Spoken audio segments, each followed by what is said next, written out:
Welcome to the Wonder Zone podcast, where we talk all things Nintendo and whatever else is on our minds. You're listening to Schmendy and Arcadia, plus special guest Sank. Welcome, Sank. Heyo. That's so awesome. Is there anything you'd like to say to all the adoring fans of this podcast out here? Yeah. I'm Sank. My favorite Switch games are Metroid Prime, and Mario RPG. Because they're the fucking shit. Great job. You guys had Just great. That's so awesome. You did a great job. You did a bang up job, kid. Bang up job. Yeah. Well, awesome. Let's jump into the show. So last time we talked a lot about the leaks and a lot of the speculation side of all the Switch 2 stuff. But this episode we wanted to tackle, our own thoughts, what do we want to see out of this console? Because we still don't know what it is. And that means there's a lot more room for hype and wishing for things. And we got a bunch of categories we want to go through because there's a bunch of different things we want to see on this next console. This is a big deal because you never know what could happen. It could be like the tiniest jump of all time, or it could be like a DS 3DS situation. No way. You don't think so? I mean, kind of. It'll be that jump in terms of it's a stronger thing with new UI, new games, but it's different in the sense that there's a lot more to it now, I feel, because of the online integration and all that kind of stuff. But I'll get to that because a lot of what I personally want has to do with not strictly Nintendo Switch things, if that makes sense. Gotcha. All right. Okay. So let's get into it. We're gonna start off by talking about just general hardware wishes and the overall UI or operating system of the Switch 2. What we want to see in that regard. So anyone have any burning thoughts they want to kick us off with? For the hardware? Hardware, UI, anything around that line. I really need this mouse thing to be real, dude. I really need that in my life. Yeah. One of the big things about the original Switch was that it just made things fun to play. Even if it was underpowered, you would still see people buying games for multiple times. I bought Rocket League again. I was counting down the days for Rocket League despite the fact that I already bought it 3 times at that point. And it's there's other people that do that a similar thing where they'll buy a game multiple times just to have it on the Switch because it just makes things fun to play. And I feel the that kind of thing would rock. Just the mouse thing would have that same effect, I feel. For sure. I don't really have much on my wish list in the way of hardware per se, but UI, I definitely have some things I've been asking for. I think you can relate to this a lot, Brendan. Yeah. But I whatever the UI or OS, whatever they designed out to be, I need it to have soul. Yeah, I agree. Yeah, you can tell the Wii and the GameCube and the DS had it as soon as you turn it on. They all had their own little jingles or whatever, and all their all of their UIs were unique. And I don't really feel the base Switch has any of that, so that'd be a start, I feel. For yeah, sure. I agree. I could totally I could totally agree with you there. It's a crazy leap going from the 3DS and the Wii U to the Switch's just Have boring garbage. Yeah, the core menu system and all the little features. It's the little things for me that make a console because you could be playing games for who knows how long, but then I need to turn this console off. I forgot to do that. Nice. There we go. I told myself to do that before we recorded because I knew it was going to do that. but it's fine. Where was I? Oh yeah. How It's like you soul is could, important to you. yeah, you can be playing games for however long, but sometimes you just want to like mess around with the system and the little features it has. Like I remember I got like a good 2 hours out of, the controllers, the fine controllers stuff, where I would just like click the different buttons and they would all like make a different noise on the table when they started rumbling. That was great. I don't know. Yeah, It's like it's the little things like that, or like going and messing with the home screen where you unlock the Switch and you could like click the different buttons and they make little noises. Those were nice, but I want them to go crazy for this next system. I've been saying that mixing the software and features of the 3DS with the concept and hardware of the Switch, like just the overall design of the Switch, would be like the best console ever. Because imagine having stuff like Street Pass or like Play coins. yeah, play coins, dude, on the Switch. I would be taking that thing with me way more. And it's a lot of that. Like the Switch is great in terms of library and everything, but it really lacks in the community or like social department. None of the stuff that they implemented, like there's a way to invite people to games. I've never used that ever. Like once in my life, I've never used that feature. And then half the stuff is on Switch? on Switch. Yeah. I didn't know that. Yeah, there's like an invite feature. I think it's for Splatoon. Like on the app or like On the console. Yeah, like Mario Party has it, I think. Does Mario Party I have know it? that Splatoon has like a party thing in game. Like if you're doing like league battles. Yeah, they have a Is party. that what you're talking Yeah, about? like you can invite players to play with you.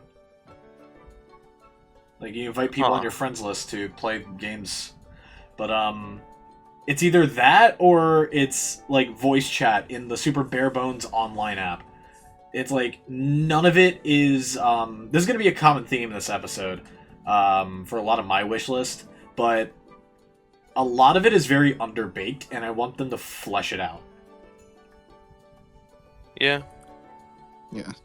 I mean, I've been trying to steer away from the whole I want the UI to have soul and personality in it, because I feel like that's what everyone says. Like, I feel like bar none, everyone just wants there to be like maybe like some light ambient music, sound effects when you do stuff, and then like, actual like themes or Themes like is another literally big one, yeah. literally any kind of personality whatsoever. But I also have a couple of desires that I want personally that don't loop into that, because I feel like everyone agrees on that and Nintendo knows that. Like, it might just be like wishful thinking, but like there's no way that they are gonna roll forward with like something as dull as the Switch OS again. I just can't believe that that's true. I would be really shocked if they did. Yeah, that would really suck. I do want them to implement themes again, for sure. I would love to see a theme shop like they had on the 3DS, and overall, I want it to be more expansive than that. Oh yeah, Like, dude. maybe, I don't so know if, cool. I don't know if they would do animated themes like they did on the 3DS. That was really cool. I don't know if they'd be able to do that, but it'd be cool if they did. I would jump sure. for joy if that were the case. The other thing, I'm gonna like briefly touch on this now, and I'll talk about it in our next segment a little bit more, because I think that they're kind of interchangeable. But for themes, at least, I want them to bank a little bit more on their legacy titles as well as their main like modern titles. I feel like they should all like we should be getting a bunch of themes from a bunch of different eras of Nintendo. Oh, absolutely. I would love to see stuff like a Mario Galaxy theme, or heck, even like Wii or GameCube themes, just because. Dude, imagine if you could like just change your home menu to just emulate like the Wii or the Wii U or the 3DS. That'd be so cool. That would be really Yeah. awesome. Speaking of, what do you think would happen? What do you think the timeline would be like if we got Badge Arcade? I don't really have an opinion. I don't really I don't know. I didn't really do that much stuff on the 3DS in that way. Yeah, I Like, love I Badge only Arcade. messed around with it. Like I messed around with it like a little bit, but the bulk of like the time that I spent on it was not doing things like that. Yeah, no, it's definitely a lot more of a novelty type thing, but I would love to see that come back if they can make it work. I messed around with Badger Arcade for a little bit when it was a thing. I just didn't have any money to like actually get what I wanted out of it. So I Yeah. would just have like some random render of like Kirby and like an 8-bit render of Mario, That's so and they would fire. just be like, I would just haphazardly throw them on my menu. You just had to be better Uh, at it, like I was, and then you get like the extra free plays. Yeah, That's I all I'm guess saying. that just wasn't good enough. That's how I got a lot of my stuff. I knew Yeah, what I that was being doing. said, as much as sorry, You're good, you're as good. little as I did on the 3DS in terms of like actually diving deep into it, I do want more pack-in software. I do want like to pick up the console like, day one. There's rumored to be like 20-ish games on launch day, and it's also backwards compatible, so it's not quite the same situation as the Switch 1 was in. But I would just love to pick up a Switch 2 and then have like, a collection of little mini games and just goofy stuff to do just right out of the box. Dude, I remember the 3DS came with like AR cards. Hell yeah. I don't know if they do something similar to that, but I would love Yeah. like more like the little side stuff like Yeah, that. there's that. There's like Face Raiders. There's like, Face Raiders, bro. yeah, there's like some goofy stuff you could do. And it's like, it's not like a requirement, but I think that'd be pretty cool. I also don't want them to bury the Mii Maker in the system settings. That was kind of stupid. as That's well. a really good point. That was a little strange. That was very odd. I thought I they- would like if they treated it like an app. Like, given the Switch one's awful UI, I would not put it like on the row of games. But I would, like on the Switch 1, I would have put it like next to settings, like one of those icons. But on the Switch 2, if it has multiple rows, treat it like it was on the 3DS. Like give it its own like game slot. Yeah. And then give us the, what was it, Miitopia? Give us that one. Yes. Yeah, give us that one. I want to do that for my like avatar character. That'd be pretty dope. Dude, seeing that on Twitter for like a month when that game came out, it was just like, this better be indicative of what Switch 2 has for its own Mii Maker. Because that would be Yeah, so that cool. would be awesome. It'd be a great way to evolve the Mii Maker. Because it was like, the Switch, I remember when that came out, they had the Mii Maker. I remember like seeing all the different colors of hair and eyes and all that. Was like the coolest thing to me. I was like, whoa, I can make my hair red!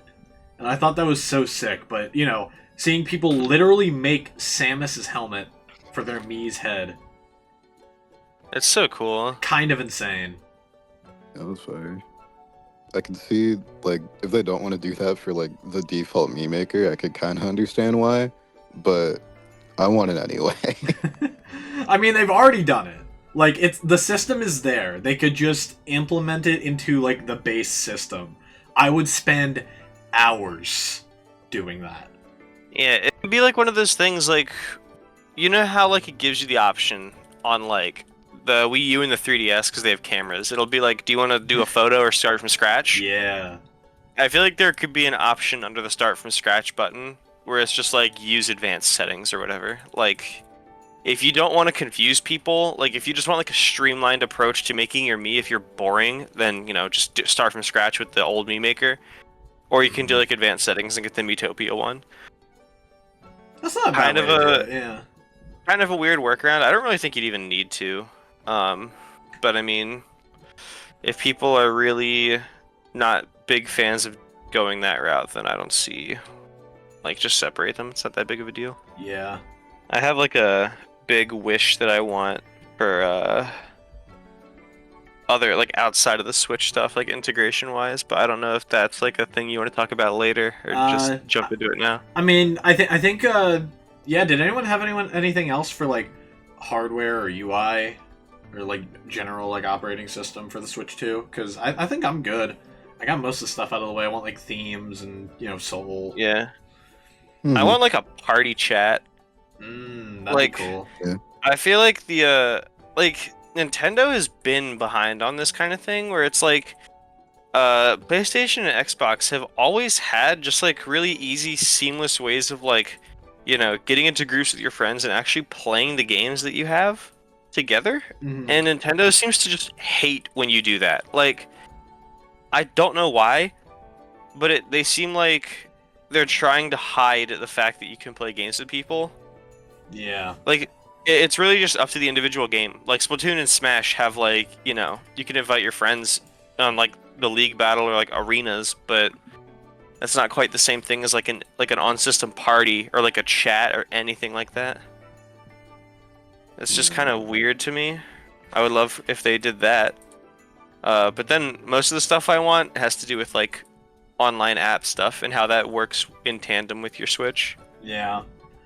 Before we do get into that, because I do want to talk about Switch Online as a whole, I want to bring up the I want to bring up the Nintendo eShop. I know we touched on it last episode, but that needs to be fixed ASAP. I don't know why they thought using a 2005 era website and operating system was a good idea. Like, that thing That's lags just like terrible. crazy. It is, And especially looking back at previous eShop systems, like the Wii U and the 3DS and even the Wii, like, it was never that bad. Yeah, I mean, it's also just like they want to do all this stuff. Like, I don't know why the Switch never got its own web browser. Like, they went That's out of their true, way never to did. deliberately not give it a web browser, and then they put the eShop on a web browser. Like, it's so backwards to me that, like, they will jump through all these hoops to, like, exclude this thing, and then it's like, yeah, but we're also going to rely on that thing that we excluded to make this other thing work that has historically never had issues working. Like, why would you do that? It's just confusing to me. It feels like they're working backwards a little in that regard. Yeah, I don't know what the thought process behind that was, but Maybe okay. it was a money saver at launch because they were still working with what they had on the Wii U, in terms of sales. But I don't know. Now it's, I don't know. Now we're in a completely different era. So, you know, I'd hope. Hopefully. Yeah. All right, let's so I think that's everything for, you know, hardware. Let's jump into Switch Online, because that is a huge part of this system. I feel like just it was pretty big for Switch 1, but I feel like they're going to go in double for Switch 2, especially with all the stuff we've gotten recently, like Nintendo Music and you know, the Alarmo being only for online members for a time. Just like stuff like that, they're trying to kind of push Nintendo Switch Online a little bit more recently, and I'm excited to see where that goes. But I do have some wishes of my own for that. Mainly GameCube, DS, and Wii Virtual Console. At the very least, I'd love to see 3DS, but if that's not possible, that's fine. I'm sorry, you're only getting the 2DS ones. Ah, man! Sorry, man. Hate to break it to you, but That's so sad. But no, I would love to see just more recent Nintendo consoles on the Switch Online service, because I'm going to be completely honest with you. I will be laying in bed and I'll have my Switch up and I will scroll through like the NES, Super Nintendo 64 games, and I'm just like, I don't want to play like half of these games, dude. I'll play them for like a minute and I'll be like, I could be playing something else. I could be playing like Mario Kart Wii right now. I could be playing Mario Galaxy 2 right now, but they're not on this console. And that's yeah, probably I don't know just if it's like that's probably just my bias towards, like, you know, the consoles I grew up with. But yeah, I'm tired of seeing the stuff from the 90s and 80s. I want more recent stuff.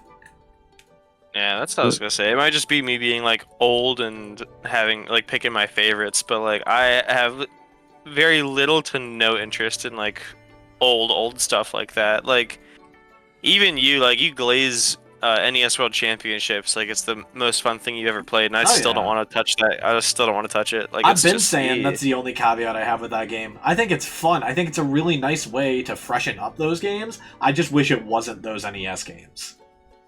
Yeah, it's such a good idea. That we'll touch on later, but it's like it's the same situation for the Nintendo World Championships game and Switch Online. Out with the old, in with the also old but not as old stuff. I just For really real. want Wii, dude. Dude, imagine Wii games. Imagine Melee running on Switches with we'd have like It would online make a Melee lot of tournaments. money. It would make a ton of money, dude. They make a lot of money. I just don't really want to breathe the same air as Melee fans. I'm just saying, like having that Okay. having that on Switch, it would be a huge way to get around like all the what's it called? Like they could run Melee tournaments online without having to do stuff like Slippy. It'd be way easier for a ton of people to get into that scene, or things like Mario Kart Wii. We could get online back for that, or in the case of Smash Brothers Brawl, if we get it, we could have two-player Subspace Emissary, but like online. Oh, dude, that's awesome. My favorite feature of the Switch Online apps for all the different legacy consoles is the fact that you can connect two Switches, and it works kind of like Parsec does, where it's essentially you're looking at trying to do couch co-op over Wi-Fi. I think that is so cool, and it is such a great way to cool. get around, these older games not having internet features. I don't know if we see games on DS or Wii, get those online features back. I don't know if that happens, but They will if they're online. well, I know, but like things like the Nintendo Wi-Fi connection, do you think they're gonna make servers or like a workaround for that? Like, Well, I'm not any expert on, how internet works and all that stuff, but the bulk of like how they handle online is like peer-to-peer connection. Like there is no server at all. Yeah. Like I just think that like the thing about like Switch Online is that everything on it has Wi-Fi functionality, and especially when you move into like newer stuff like DS and Wii, it's like those games, like a good chunk of them already had it to begin with. You wouldn't have to do any workarounds or special extra stuff. Like it would just be there. Like they would just, repurpose the button in game or something like that. yeah, The button in Brawl that would go online, maybe they'll like change it to be like, Switch Online logo or whatever, which I would find a little bit weird, I but find it a little bit odd, but yeah, I mean, I don't think that like it's just work that doesn't need to be done. I don't really think that they would go out of their way to like, meddle with it if they don't really need to. Good point. I guess in terms of the actual games, are there any like in particular that you would be like really excited to see come to the service from those consoles? Because I know I'd love to see games like Sonic Adventure 2 Battle or Brawl or Mario Kart Wii. Galaxy 2 is a big one. And then on DS, I want Mario 64 DS. I would love to play that 4-player battle mode with That's people. pretty cool. That would be so sick. A lot of the Wii library, yeah. If we get 3DS, I'd kill for them to just throw Kid Icarus Uprising on there. Dude, no, we're getting an Uprising remake, trust. Or a sequel to Uprising, not Sequel to remake. Uprising, then we get 3DS Virtual Console and Switch 2, and it's just Uprising. That would be so awesome. That would be really cool. I really want, I want 3DS, to be honest with you. I would love to play, all the old Mario Kart games. I think I'd play Wii the most, but I also have been kind of, thinking about playing 7. Yeah? Yeah. Yeah, I kind of, missed that game. I get it. I would rock with 7 if I had the opportunity. Yeah. Jeez, it's been 14 years. Wait, since 7? That's crazy. Yeah, No, wasn't it That's 2012? it's 2011. Then I thought. Oh, yeah, that's right. It was 2011. Why did you have to say that? Ooh. We're we should change this from the Wonder Zone to just realizing you're old. That's all we do on here is just we talk about games and then realize that we're all unk. Don't do that. Okay. Well, All right. I'll clear the floor. I think I've talked about everything I want to see regarding the virtual console side of things. well, I do have a very specific wish for Virtual Console. I don't want to say that I'm really hoping any particular game from the GameCube or whatever gets ported in particular. I just don't like the fact that the way that Nintendo's currently doing them, they're all in these emulator pack-ins that they like add on to every like 3 months or so.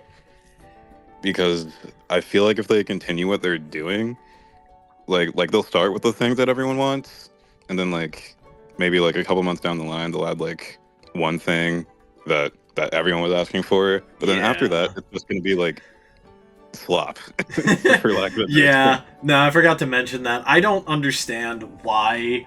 I think I heard recently, like I was scrolling Twitter or something, and I saw that Mario Land 1 still isn't on the Game Boy line.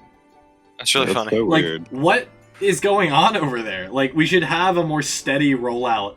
We should have more Yeah. of these games at launch and a more steady rollout, I feel. I don't know why they're still doing that, especially with things like Nintendo Music. Why are we getting one game a week? It's so strange. I think music is a whole different thing entirely. Yeah, I Music is, know, like- but it follows a similar. I just think Nintendo Music is garbage. I Yeah. hate that thing. True. But also, I just like don't understand. Like they don't really recognize how impactful a lot of their stuff is.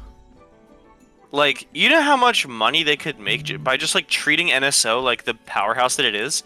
Like, dude, you go on there and you're like, hey, like, you know, this game and this game are on, like, this service. Like, do you know how many people are clamoring at the mouth for like a remake of their favorite thing, or like a port with Wi-Fi functionality would work wonders for so many people. Like, all of us, we're like fighting for our lives to get DS and Wii on there. Like, do you know how many people would kill for GameCube games, N64 games? Like, they're like just weird omissions. Like, I don't know, when you see like the Switch Online in like a Nintendo Direct, and they're like, our service is getting updated. Oh, it's like the headline thing. People should be popping off for that. Like, oh, dude, what are they gonna add this time? Not just like, you know, some random garbage from like a game that no one played to begin with. Like, I just don't know. I think that's a big problem with the Switch in general. Is like even their modern eShop has just like a horrible shovelware garbage slop issue. Like there's just no quality assurance on there. Yeah. I find that to be a pretty big issue, personally. But then again, it's like, what's this? Whatever. It's more of an issue with NSO than it is with the eShop, because like on the eShop you just like, you know, scroll past it or whatever. But like NSO, it's like, it's such a slow drip feed that it's like, why are we even bothering like treating this like it's something it's not? I want them to go crazy with online this gen. Like, I want the should I just like jump into what I want them to do? Like, Yeah. I have a whole game plan, dude. Go for it. I'm Floor's gonna be yours. so honest. Like, in a perfect world, if I had complete control over Nintendo, I would merge the parental controls in the Switch Online app and add a bunch of like, you know, like this what Sony has with like the sharing clips and photos to there. Like, make like the online app, like make people's phones almost as much a part of the console as the actual controllers. You know what I mean? Like, Nintendo wants so badly to be like a household like lifestyle company. Like, they just made an alarm clock. Like, if there's one thing you will never ever compete with, it's like cell phones. Like, just work with it. I think that like if they put like actual like usable things on the app and like just streamline the way that you do things, like the My Nintendo rewards, people are getting coins for buying games. If you wanted to do like an achievement system and you get coins for that, you could do that. We could bring back play coins. Like, there are so many ways that you could like, and then there's like the silver, gold, platinum point things that you have on My Nintendo already. If you streamlined it all into like a currency where you could buy like, you know, there's a theme shop on the Switch, or like you can buy wallpapers for your phone, or you can buy like, you know, boosts in games or something. I don't know. Just like integrate like actually using your console with like the online app. Like, bring all of the different aspects of Nintendo front and center. Like, My Nintendo should not be like a, oh yeah, there's like this thing you can do, like, to your friends. Like, you could tell someone about My Nintendo and they'd be like, what, really? That's a thing? And, you know, like, they'll go on that website and it's like the coolest thing ever because they just never knew it existed. So I would do that. I would make a lot of the UI changes like with the Wii U, there was like Mii's and stuff would be on the home screen, and they would all talk to you, and it would be like most recent Miiverse post would show up. Do something like that if you're connected to the internet. Like I want there to be like a difference between like being online or offline. Like if I'm online, presumably playing on a TV, like, you know, fill my home screen with like, you know, what my friends have been playing recently, or like, you know, special things that are going on in games, or like anything. Like just make me feel like I'm connected to the internet, make me feel like I'm connected to people. And then if I'm offline and you just straight up don't have that capability, like the Switch doesn't know where it is, it just knows that it can't connect online, then you could have like, you know, statistics show up. I brought up the idea one time that you could have like a pin board, like a to-do list, where you would be like, you know, like make notes for yourselves. Like the 3DS had something kind of similar, where if you had like a game suspended and then you like go to the home screen and click like the draw button, you could like annotate on like games that were suspended. It's weird to explain if you like never did it, but like you could do something like that where you'd have like a pin board of like, oh yeah, and this like you were here a couple days ago, like you played this game a couple days ago, want to finish this boss or something. Like I feel like the Switch could do way more in the way of like encouraging you to experiment, like finish the games that you started and play new games. Like the original Switch did such a bad job of like incentivizing like anything outside of the games that you already play, because most of it relied on like the novelty of just owning a Switch, and we're in 2025, not 2017. The entire handheld market has blown up. Like Switch is cool and all, but like, you know, we've got other portable handheld systems now. Like it's not that cool anymore. Like you have to do something to stand apart. And I think that like given Nintendo already has an ecosystem with like, you know, the online app, parental controls, friends lists, friend codes, like you could add other stuff like play coins and, you know, maybe a Miiverse or Vidmeo kind of thing, and then like My Nintendo, like there's like they have such a giant head start that they just kind of forget about.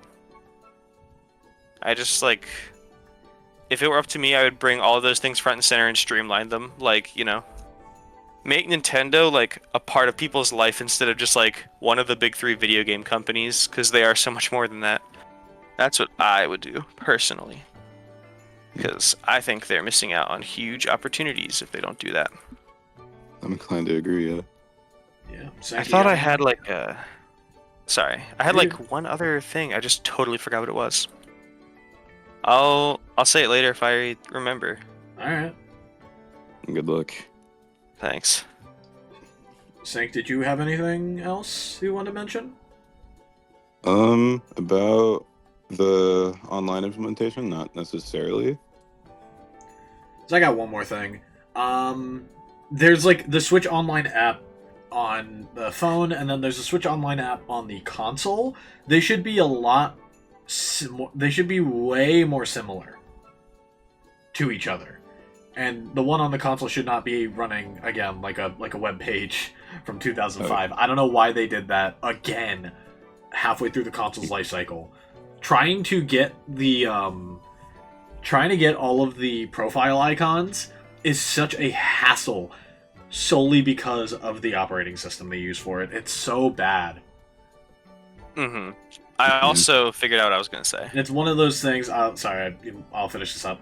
No. It's one of those. Yeah, it's one of those things where I love that. I love the fact that you can get like custom profile. You can make your own profile icons with the preset stuff they have.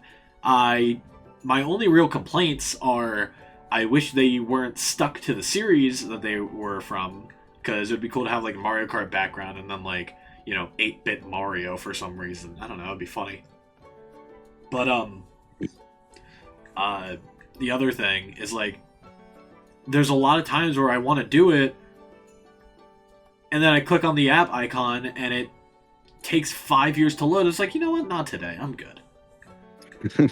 It's one of those. It's such a huge turnoff for a lot of people, I'm sure, and I'd love to see them fix that going forward. That's fair. I end up ignoring it a lot of the time because I don't feel like sitting through the lag. Yeah, it's one of those features that I think is super, super cool. I just wish it was implemented better. I have actually never touched the Switch Online app on the actual system. Like, not a single time. I'm going to right now while you talk about what you were gonna say. Okay, so I saw this tweet the other day that pretty much exemplified my thoughts about like the Switch, with like regarding the leaks and stuff. I think it's a real unfortunate hindrance that it's getting bigger, because like what the tweet said was like consoles today aren't portable, they're transportable. Like this thing was not built to come with you places. It was built to have the ability to come with you places. In the same vein that the GameCube had a damn handle on it. It was like that's not a portable console. It's you just can carry it around easier. I think I that know. like what? I think I know what tweet the portable, Yeah. not transportable one. Yeah, it was Yeah. just I know what you're talking about. that guy was actually spitting when he said that. I just think that like they could do a lot more, like mostly the 3DS stuff, like Street Pass, Spot Pass, Play Coins, that kind of thing. Like give it a pedometer, and like let it tag other Switches locally when you're just like out and about roaming. Because I feel like even if you can bring it, I just feel like the realm of portable handhelds is so niche. Like the Switch kind of kicked off the whole industry. Because like it wasn't really a market before the Switch. Like you weren't seeing like Lenovo and Steam and like Valve pop off with like their take on it until the Switch happened, because no one really, like, the technology was hardly even there at that point for starters, and two, it's because like the entire market kind of hinges on you having a ton of free time during your day to play video games, and it's like the technology that requires these, like the technology that these things need to work is just like you're marketing towards people that have jobs. Like little kids are not dropping six bands on a Steam Deck, and it's like that's like your main audience, because little kids are the only ones that have time. Like it's just really confusing to me, and I feel like the Switch kind of got away with it because it was just like, again, a novelty. Like it just kind of got away with it because it was just cool to do. Like like my I could take my console games anywhere. That's such a nice idea. But then in reality, it's like an actual pain to do it. Like the 3DS was like, I could flip that thing closed, throw it in my pocket, like, drive somewhere, go to school, take it out, flip it open again. And there was like systems on it, like there was software in the system that incentivized that kind of thing. I was collecting play coins. I was street passing with all my classmates during this past semester. Like, I think the Switch would really benefit from something like that, even if like the form factor doesn't lend itself to it completely. I feel like most people just kind of cram it into a bag or something, or like I would like take apart the Joy-Cons, like click them off, and then put the tablet in one pocket, Joy-Cons in the other, and just walk around with it. And it was such a pain that it's like I hardly even bring it anywhere anymore, because it's like, why would I? Like there's just no reason to. I don't have time for it. It's a pain to lug around. There's just no reason for me to do so. And I feel like, if you really want people in that ecosystem, if you want people like, using your console, which is a good thing, because then it's like the more you use it, the more likely you are to buy games for it because you use it so much. Yeah. And it just kind of like feeds into its own cycle. Like give it Street Pass, give it Spot Pass, whatever, give it Play Coins, give it like, actual reasons to go out with you. Like make it like a constantly acting system. That would be like my last big wish for it outside of like the online stuff, because I just feel like, it's a hybrid. It's not a handheld, it's a hybrid. But the nature of a hybrid is that it will be out handheld sometimes. And it's like, I feel like most Switch owners just kind of use it as a home console because it's the most recent Nintendo console. And it's like, that's just how I'm going to play my Mario games. So like people will buy it for that reason anyway. But if you really want people to take full advantage of the hardware, like if you really want there to be a point to the Switch brand, make it worth it to switch around. That's my big thing. So let's jump into the big part of the conversation here, the games, because we could talk about all the little things, but at the end of the day, the biggest part of the thing is the games that come out for it. True. So I've already reserved sections of this podcast for Mario Kart and Smash Brothers, respectively, because I know we have a lot to say on those, and we'll get to those, but other than those two games, what else do we want to see on this console? It can be year one, it can be just anything down the road. Anything. Should I yap again? I'll If give sure you. can handle I'll it. give you a second. Do you want to go get a drink? Me? No, good. I'm good. Cool. I'm 'Cause a I know you said you natural, were close to done. natural born annoying motherfucker. Dang, I just said a bad word. I'm sorry. It's cool. It's cool. What was I gonna say? I want Pokemon to not suck this generation. That's Yeah. like my biggest ask. I feel like a lot of the Switch's life has been characterized by like ports and just kind of like really divisive titles. Like, you know, every other console had its divides, right? Like the Wii U certainly had a lot of controversy regarding like, you know, Smash 4 was crazy. Mario Kart 8 only is controversial because of how old it is now. I think everyone kind of loved that game when it was like in its heyday.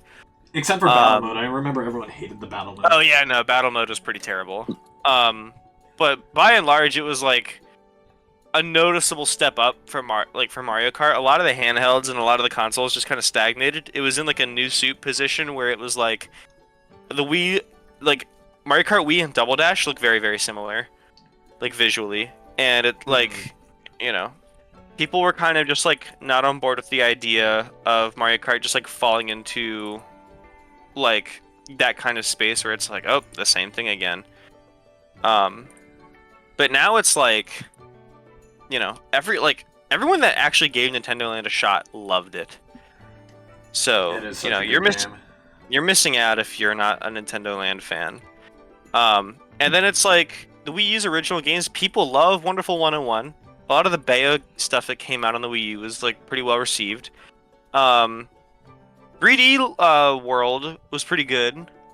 And then like, you know, point being, it's like a lot of the Switch stuff is like, you know, the whole Pokemon lineup has been really, really rough.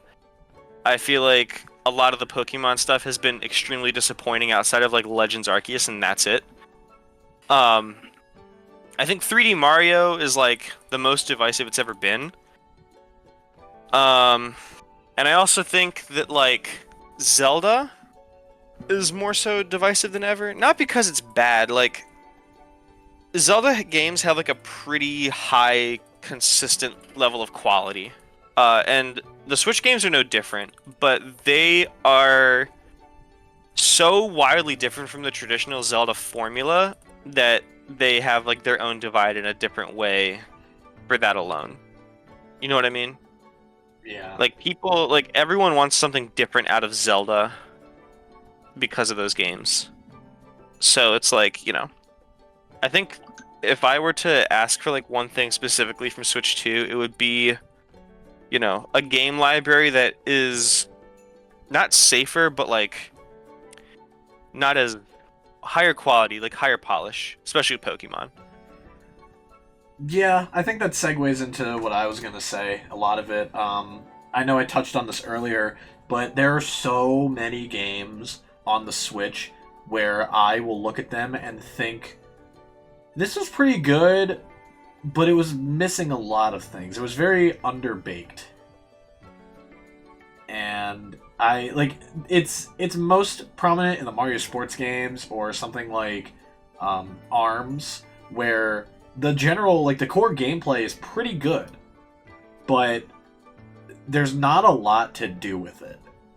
And I really don't want them to repeat that this generation. Especially if we start getting more of the Mario Sports titles, you know, since we're on a new console, or we start getting more things like, again, I am of the opinion that Mario Odyssey is a little underbaked. Not in the, like, unpolished or anything, but a lot of the kingdoms and a lot of the moons felt like filler. They're just thrown in. And the kingdoms like Cloud and Ruined, or like heck, even things like Lake Kingdom. There are a lot of kingdoms that were smaller than I feel like they could have been. Yeah, I don't know. There's a lot of games on Switch that feel like half baked, and I want to see more of them like fleshed out this generation. Yeah, I I understand definitely that. feel the same way. I think like most of my wishes for like games that release on Switch 2 like aren't actually like known, like Pokemon Legends EA, for example. We know that's coming, but like a lot of the things I'm asking for are just like I just want them to try again with like stuff like Animal Crossing, because New Horizons just felt exactly how you described, just underbaked. And there's a ton of games like that on the Switch. So really, I just want like more entries in those series. Yeah. Yeah, Animal Crossing is a big one. Can't believe I forgot that. I don't know, a lot of my issues are with Pokemon, really. Like, it's hard to talk about like the Switch's library as like a standalone thing, because it's really not. Like, for a console that has no backwards compatibility with anything else, and kind of just like built its library from the ground up, it has a lot of derivative stuff. Like, a lot of this stuff we've played before.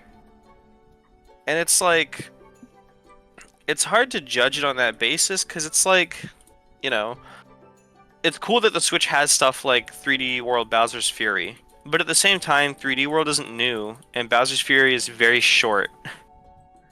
And it's Yeah. like, I feel like even under a critical eye, like, I've gone back and forth with myself on whether or not I'm just being harsh, and, you know, I'm jaded and old, and the games aren't as good as I remember, and the ones that we have now actually aren't that bad. But then I'll go back and I'll play New Leaf, and I'm like, damn, like, New Horizons really isn't doing it. Like, New Horizons just doesn't have what this game has. And Mario Sports is like a big, what's the word? Example of, like, the underbaked thing. But Pokemon actually just makes me angry, because Pokemon games have always gone above and beyond on the handheld line. Like, handheld Pokemon games have always pushed those things to the limit. Like, the stuff that they were doing in, like, Oraz and Black and White 2 was just crazy. Even, like, Heart Gold and Soul Silver, they had so much content. And now it's like, all of the mainline generation games, like Sword and Shield, Scarlet and Violet, are, like, deliberately bastardized and just, like, really, really rough. And I'm just like, I just really want more in that regard, because I feel like home console Pokemon, like, the Switch is more powerful than like every handheld combined, and given that reality, our Pokemon games should not be looking and playing like this. This is just kind of excessively bad. Yeah. And then they also have the issue of, like, you know, usually Nintendo is pretty good about like releasing finished products. Like, they don't fall into like that pitfall as much, where it's like, oh, this company has a really bad track record of just, like, you know, turning out like terribly unfinished products. Like, everything they make is garbage. Nintendo usually doesn't do that, but this generation they kind of have. Like you said, the Mario sports games are really bad with that. Splatoon 2, honestly, was pretty light in the beginning. Yeah, ARMS 2, like a bunch of games that came out would release with very little content and then get more through free updates, and it would only happen for like a year, and they would stop supporting it. Either keep supporting it throughout like multiple years and don't just abandon things like Mario Golf or Strikers that fast. Yeah, Strikers is so sad, I know. dude. Or wait that game had until it so has much. more content to actually release it. I don't understand why they think that's going to work, because it worked with Splatoon on the Wii U. Yeah, I don't know. Splatoon kind of gets away with it, because it's like, Splatoon games specifically, they usually launch with like a big mode on the side. Like, Yeah. Splatoon 2 had like less multiplayer stuff, but it also launched with Salmon Run. So it was like, you know, you didn't feel it as much. Yeah, I just wish they would stop doing it at all. Or Yeah, I like agree. if they were gonna do it, make the base game feel more impactful than, Also, what, like 8 Super Mario Party is a characters? big one. That's true. That was a big one. Didn't Oh, they yeah. didn't they wait to update it for like online for like a couple years? I think it took so. years. Because it wasn't until after Superstars dropped, I'm pretty sure. Are you serious? I And then think. also, Switch Sports took like 2 years to get a new sport. That's true. It took That's true. unreasonably long to get golf. That's insane. It's golf, dude. Like, no one even cares. It's about just golf. it's things Basketball like was that. so much fun, though. That's I love true. basketball. Good point. Yeah. I love that. I will die behind Switch Sports basketball. We gotta run that with Langston again sometime. That was so much fun. It was great. But yeah, no, there are a ton of games like Switch Sports. Kevin brought up. Just the Mario parties. Like, it is crazy to me that Superstars never got DLC or updates of any kind. It's like And Wonder. And I mean, Wonder. Wonder's a little bit newer, but Wonder's newer, but still, like, a lot of these games, the games they're doing it for need them, but then the games that like people are actually clamoring for, like, oh, this is like such a good game. Where's more of it? Like, they have the ability to do this, and they're just not doing it also right. didn't- They're just not doing it right. Okay. Yeah. These games need to launch with more content, and then, then you can have people hooked for a while. That gives you enough time to actually like make stuff, and then people are still playing by the time you release these, content updates. Yeah. I just like That's something I like, really don't hope they even, like, die want- down on. They like calm down on going into this generation. I want them to release more bulky, beefier games. Yeah, true. In terms of content, I think that is a big, like, we need that to happen. Yeah, type I think thing. that's like one of the growing sentiments, along with like the themes. People don't even want like Nintendo has actually done like a very good job at keeping up with like their vast array of IP. Mm-hmm. For the most part, like Pikmin and Donkey Kong have been kind of winning. Pikmin more so than Donkey Kong. Yeah. But like Pikmin got a return. We're about to get Metroid Prime. Pokemon is branching out as much as they're struggling to do that. They've been doing it. I think like Mario Sports, the only one that we don't have is like Sluggers, and it's just like they have been making a lot of stuff. We got like Brothership. I'm so happy that that we're still getting those games, but it's also just like weird in the sense that it's like, yeah, they're happening, but none of them are really like as good as the old ones. And it's like I think the most of what people want aren't even like new IP or like bring back old IP. It's mostly just like do it better. Like, Yeah. make the like finish the game before you release it. Don't have like like take feedback as it comes. I think like Tears could have been a lot better if they, took some feedback in that way. Like, I love Tears to death, but like they should have learned a lot more from Breath of the Wild. Like, they're very, very similar. Yeah. And I think Tears is one of like the less bad examples. Like, I think Tears actually succeeds on way more fronts than people give it credit for. And people agree. still like, there's still a lot of stuff they could improve about that game. Yeah, for sure. So yeah, it's less of like, do old IPs and more do it right. Because I think like a lot of the old IPs are redundant now anyway. Like F-Zero, me and Sank talked about F-Zero is just like, I don't really think we need a new one. Because, it wouldn't really fill a niche. I would take like I was saying, Kid Icarus would totally rock because of like, it takes advantage of the hardware, if the mouse thing is to be believed. Mm. Star Fox could work if they really wanted to like, do that. But, I like, and then like Donkey Kong also is kind of like one of those things that people just kind of want because it's a new IP, even though Donkey Kong is like also very similar to like 2D Mario. And I know the Donkey Kong Country games are received really well. Like, I know Tropical Freeze is hailed as one of the best 2D platformers of all time. I really want to see them make a third one. I would love to see a new 2D Donkey Kong, or heck, even a 3D one. That'd be cool to see come back. I really want to see a Star Fox. I would love to see a new Star Fox. I know the last one was Zero, but I love that series. It just looks so cool, and I really want to get into it. And when my only real alternative was Star Fox Zero on the Wii U, when I was younger, it's like I'm sitting here with my Switch now, and it's like, just throw a new Star Fox up. I just want to see what they could do with it on the Switch. That'd be really cool to see. I do want to see a new Kid Icarus, or maybe Uprising HD or something. I don't know. I love Uprising. I love Uprising as well. I just don't want Kid Icarus to fall into the Donkey Kong pitfall, where it's just like they keep remaking the same game. Yeah. Like, it's so funny to me that they called it Donkey Kong Country Returns, because now it needs to return again. Like, well, no, it's Donkey Kong Country Returns call the Returns next HD. one. I know, that's what I'm saying, that like Donkey Kong Country as like a series. Oh, yeah.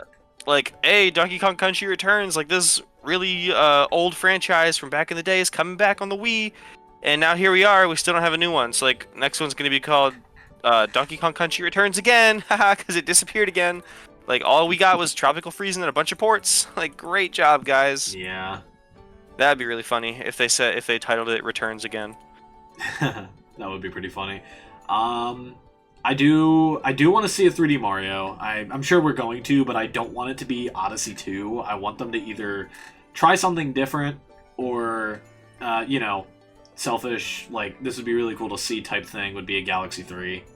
I don't think it ever happens, but I would love to, revisit characters like Rosalina and Lubba, and I don't know. That'd be fun. That'd be a fun one. We'll talk about Mario Kart and Smash Bros. Later, but there's another one. I want to see ARMS get another shot, because I think that game has so much potential, and it just doesn't live up to it in the first game. I would love to see them, do a sequel on better hardware. That'd be really sick. I don't think hardware is really the issue. No, I know, but I'm just saying, new hardware, new chance. I guess. Splatoon is an interesting one, because I want it to be way different than 2 and 3.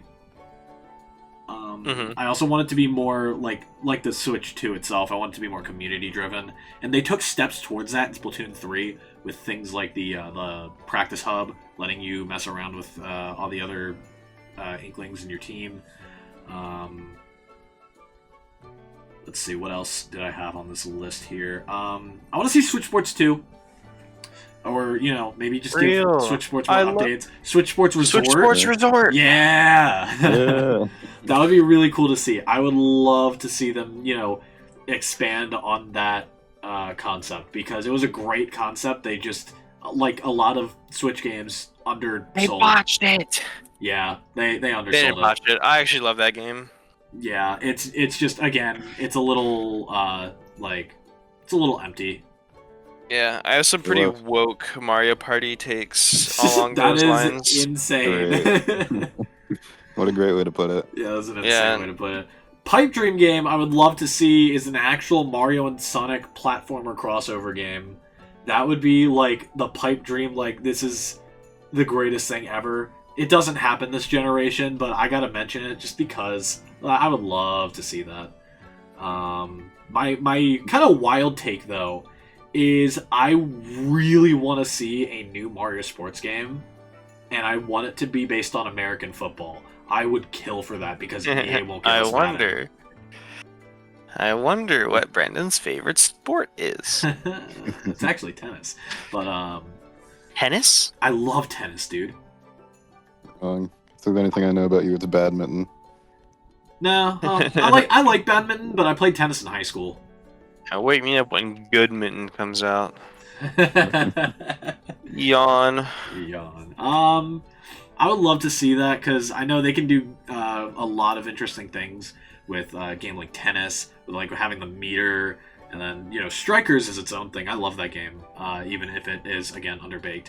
I just would love to see what they do with a completely new sport in the Mario Sports line, and they haven't tackled football yet. Lol. It'd be cool to see them do that. especially because, again, EA won't give us Madden on the Switch at all. That is another thing that I really want to see happen, but it's probably not going to happen because EA is stubborn and I don't like them. True. In terms of third-party stuff, though, the biggest thing I want to see in terms of games, not just like the newer stuff, but for other games like from Switch 1 coming over, especially Sonic X Shadow Generations is the only one I really need it for because it's the most noticeable there for me, is I need them to boost that game to 60 frames per second. I don't know why it isn't. It's a little weird. It is a little weird. Like, I don't think any of the Sonic games on Switch are 60 frames. That's really funny. At least Frontiers and Shadow Gens and Sonic Gens are not 60 frames. And I was so excited to have that game on Switch, and I can only run half of it because it just will not work on Shadow Generations for me. I like all the casual speedrunning like stuff that I do. I need 60 frames for it, and I would love to see that happen with the power boost of the Switch 2. But in terms of third-party stuff that I want to see, like, moving forward, I know we got It Takes Two, but I would love to see Split Fiction come to Switch 2 at some point. I know it's not out yet, but I'm very excited to play that game, and it would be cool to play it on Switch. Again, fingers crossed I get Madden on there, because it's the only sports game I care about. But again, probably never happening. So I know we're getting like Red Dead 2, Elden Ring is like what's being rumored for it. I would love to see more games like that, like more of the big games coming over from the other consoles, like all the system sellers, like those Call of Duty. I know they've been talking about getting on Switch for some time now. Games like that would be really cool to see because I'd love to see I'd love to see the divide. Like if we got Call of Duty Black Ops 6 day and date and it didn't run like trash on Switch 1, I would love to see the divide of how many people get it on Xbox, PlayStation, and Nintendo. That would be really cool to see. That'd be pretty cool. It's just like one of those little interesting, like, oh, that'd be really cool to see. That'd be really cool to know about, like, the demographics for those types of games. And that might be why they don't do it on Switch. But new era, it would be cool to have them branch out, and then make the Switch like a really cool all-in-one type of system. Let it catch up to its competitors a little bit more. I think I can predict the Xbox percentage of the demographic. 100% Xbox, actually. Probably. Really? You think so? Oh, I know so. I mean, Game Pass exists. So it's like most of the people that buy an Xbox are buying Game Pass. So it's like they're going to get things like Black Ops 6 on launch day. Hell yeah. Yeah. I think there's a lot of potential for third-party releases on Switch too, since like most of the games that are like exclusive to PS4, Xbox, and Steam are just like they probably just like couldn't run on a Switch, or whoever made them didn't want to bother with getting them to run on the Switch. Another realm, but yeah, like there's a lot of potential there. I think it'd be great to not be stuck playing on PlayStation, like, or Steam, maybe. Like, I'm talking about me personally. Like, it'd be fine. It'd be fun to. It'd play be that fun stuff on the to, Switch. be able. It would give you more of a reason to, bring your Switch around. Like, if you had games like Street Fighter 6 or Tekken 8 on that console. Yeah. In tandem with, like, a Smash Brothers or Mario Kart, that would be a huge thing at parties. Yeah, that'd make. You bring up Tekken 8, yeah, that would make local setup so much easier to make. Not quite parties, though. You whip out Tekken 8 at a party, your ass getting kicked out. With the black party, What? everyone's fucking getting on that shit, trust me. I don't trust you. Damn, my room got quiet. Let's see.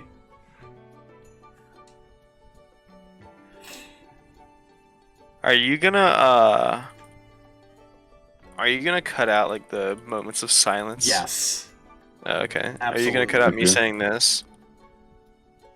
probably. Oh, okay. Are you gonna cut out that last joke I made, even though it's low key true? But you should probably cut it out Wait, anyway. what? Nothing. Sank's just being racist. Maybe. And nothing new. Maybe. Nothing new. Um. What else do we need? Let's talk about accessories. All right, we good on games No, other than Mario Kart and Smash Brothers. no. Okay, what else do you want to say? I want a new Mario Maker. Oh, I didn't even mention that. I was gonna say that. Yeah. Yeah, I New forgot Mario to bring Maker. that up earlier. Something else I want to don't see them even- do. Well, I'll swing back around to Mario Maker in a second, but I'd love to see Nintendo try to take a crack at more of the 99 style of game that they've done for like Tetris and F-Zero and Mario 35. Rest in peace, beautiful game. I would love to see them try more of those types of games because I think that's so cool. But yeah, I would love to see Mario Maker come back and be different. Like a lot of games that feel like very similar from Wii U to Switch, I'd love to see them mix it up a lot more. And, maybe have worlds and world makers and all that at launch. That would be nice. Play. I don't even like care about Mario Maker in that way. Like, I just feel like that game gets like really full really quickly of just like the most boring levels you've ever played. Yeah, but Like, my Every thing- time I try to give that game another shot, it's just like, oh yeah, you either stand still and do nothing or it's impossible. And I just like the leaked control schemes are real. Can you say that again? You Because- cut out. Great. What part do you need me to repeat? The last couple seconds, like that sentence you were saying. The only real thing I'd be looking forward to if it came out would be if the leaks about the new control schemes are true. Yeah, that would be a huge thing. If we had pointer controls, mouse controls for Mario Maker, that'd be really sick. I want to see a 3D Mario Maker. I think they could do it. Yes. Imagine I think- taking I can't imagine it'd be that hard. Yeah, it wouldn't. Imagine taking a Mario Odyssey style gameplay engine or Mario Galaxy or something like that, and being able to make levels around the movement of a 3D space instead of a 2D. They could totally do it. I think it's so doable, and I am just So- oh, that'd be so fun. That'd be so fun. I think- Imagine being able to put a green star somewhere in the level. Bro. Yeah, maybe I'd care about it then, huh? Bro. I think If you that's could where put the the series needs to goal go. and then a green star close by to clear the level with instead, oh, that'd be so fun. Yeah. I think the 64 engine would be super easy to work with. If nothing else, that could be one of the styles. Yeah, Yeah. I don't know if I'd like it that much because I'm not a big fan of the 64 engine, but Well, the idea would be the other Mario Makers, where there's 4 games. to choose yeah, from. absolutely. Yeah, he would never use 64. I'm never touching 64. I'll tell you that That's right really now. funny. Oh yeah. I don't think they'd add like- Galaxy though. I think the Galaxy levels are way more complex in terms of how they work. Physics wise, they're just way weirder. Yeah, but they're also And way super bigger. linear, so I could see them doing more linear style. They don't do as much planet hopping, and you just use the main engine. It would be more boring that way. But I don't know. I'd take it if they did that. It'd be something. Yeah. I don't care if the levels look like the Fall Guys level editor. Just give it to me. Yeah, I agree with that. For sure.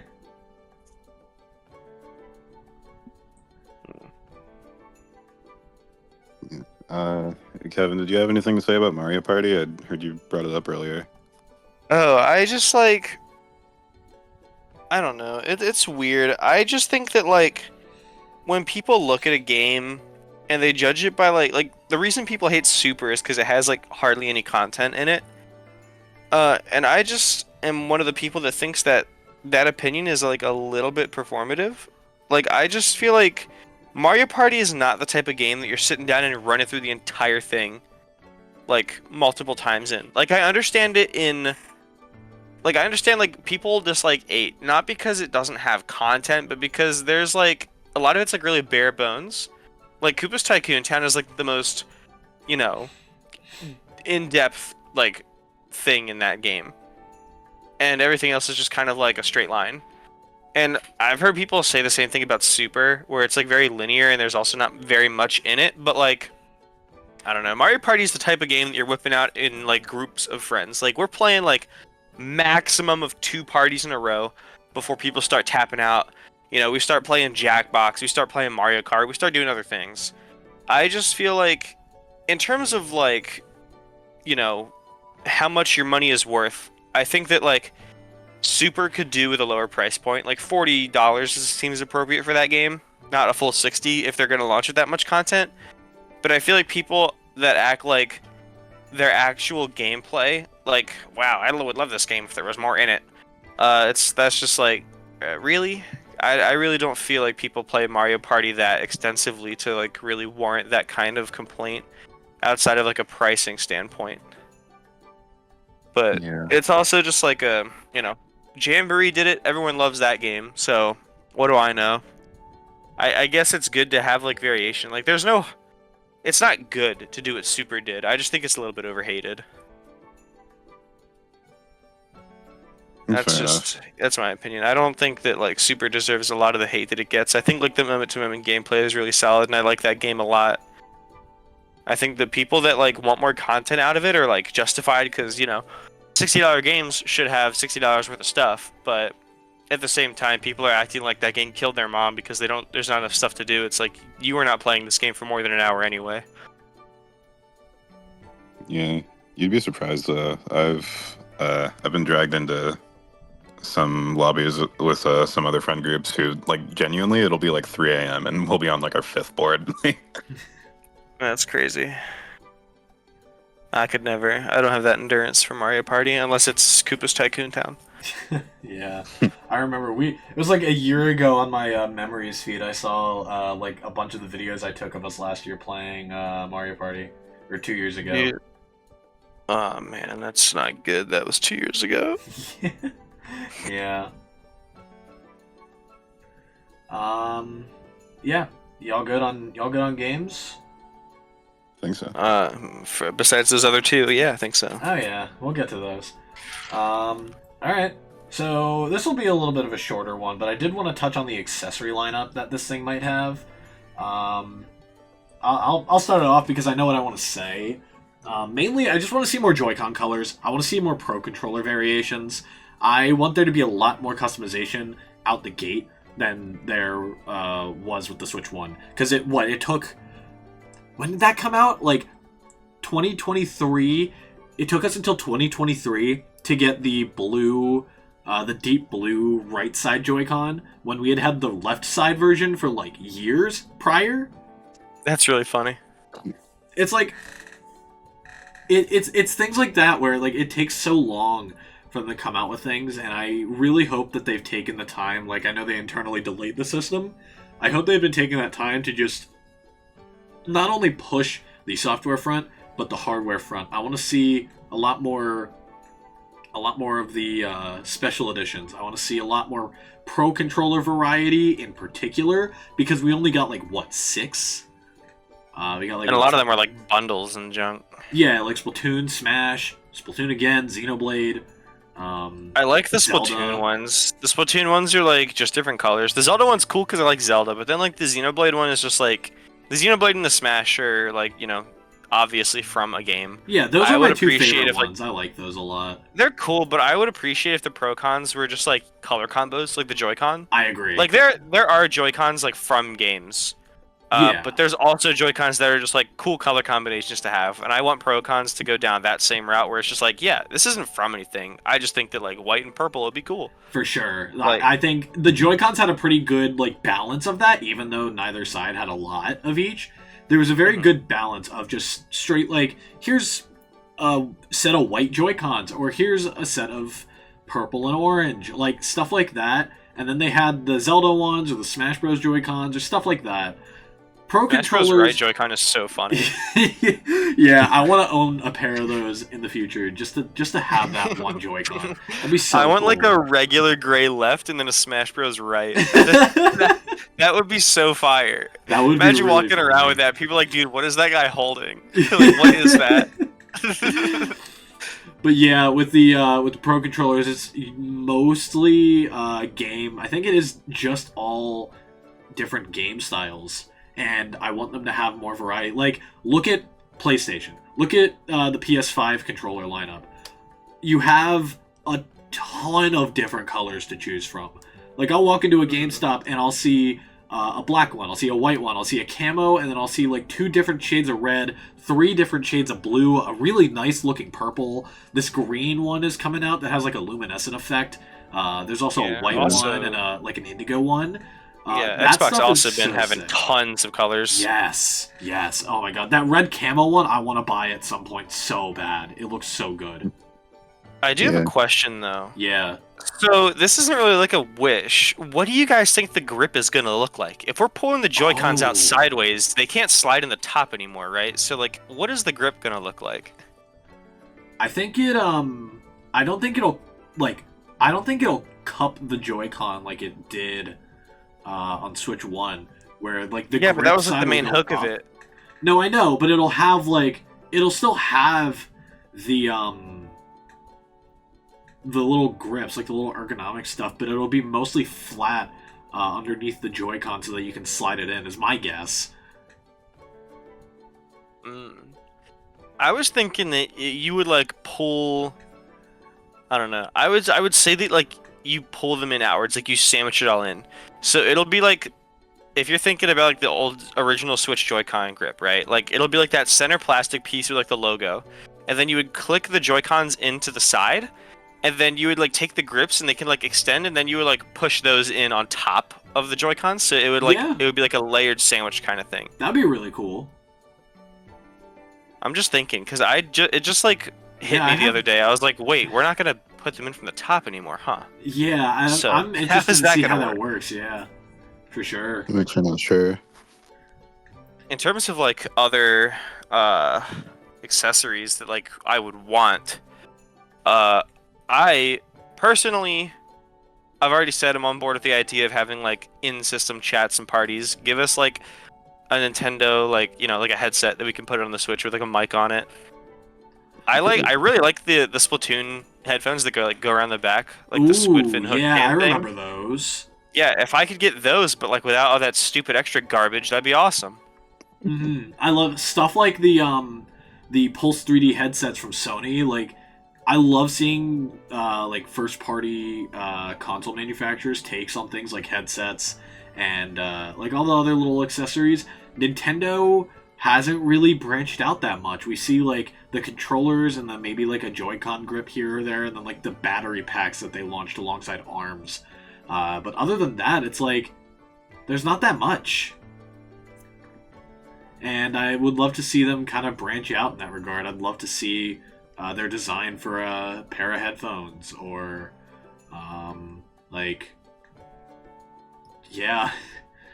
whatever they're gonna do with this Joy-Con grip. If they're even gonna have one at all, I don't know. There's got to be one. There's gotta be one, but still, it's like you never know. I'd be really surprised. I would be too, but again, it's Nintendo. Okay. The other thing I want to see is what's Are it you gonna called? move away from colors? Did you have something to say about it? Yeah, real quick. Yeah, go for it. So with the Switch 1, we have like Joy-Con colors and dot colors, and we already like talked about like Pro controllers. I think I know where you're going. Yeah. Yep.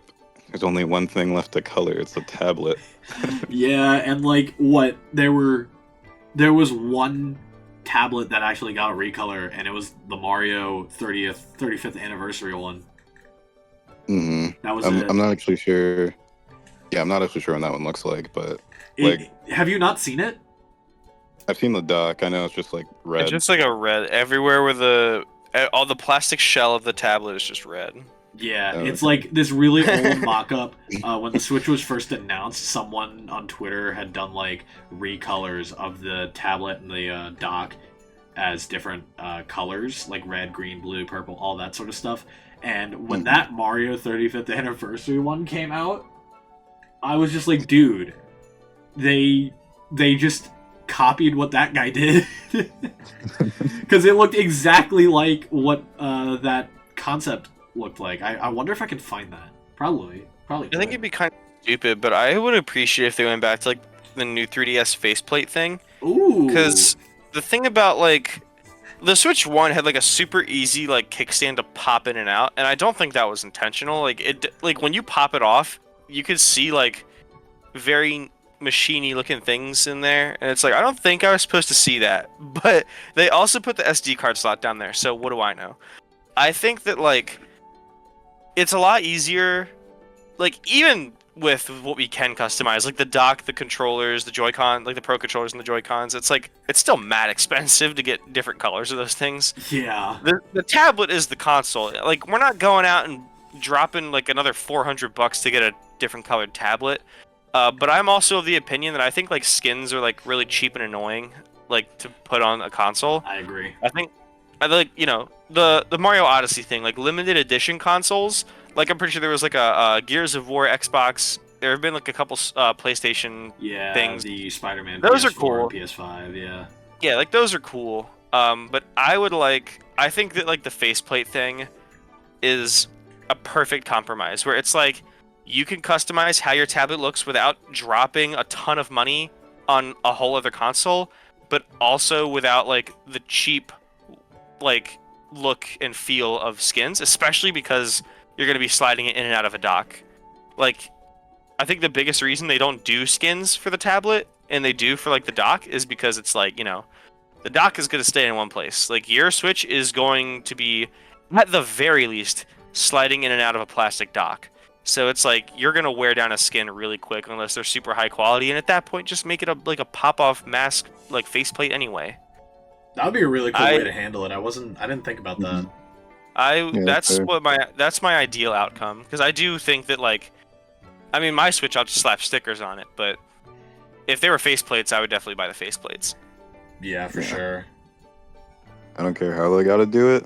I just get really sad whenever I see them drop a limited edition Switch Lite, like the Sword and Shield one. That's my favorite Switch design ever, believe it or not, even though I hate that game. I'm gonna look that up. I don't think I've ever. Really, While you're it's doing so cool. that, yeah. Like the left stick and the D-pad are like the blue, and the other side is red, and the whole thing is just white. Oh yeah, I have seen this. Yeah, that is pretty cool. Yeah.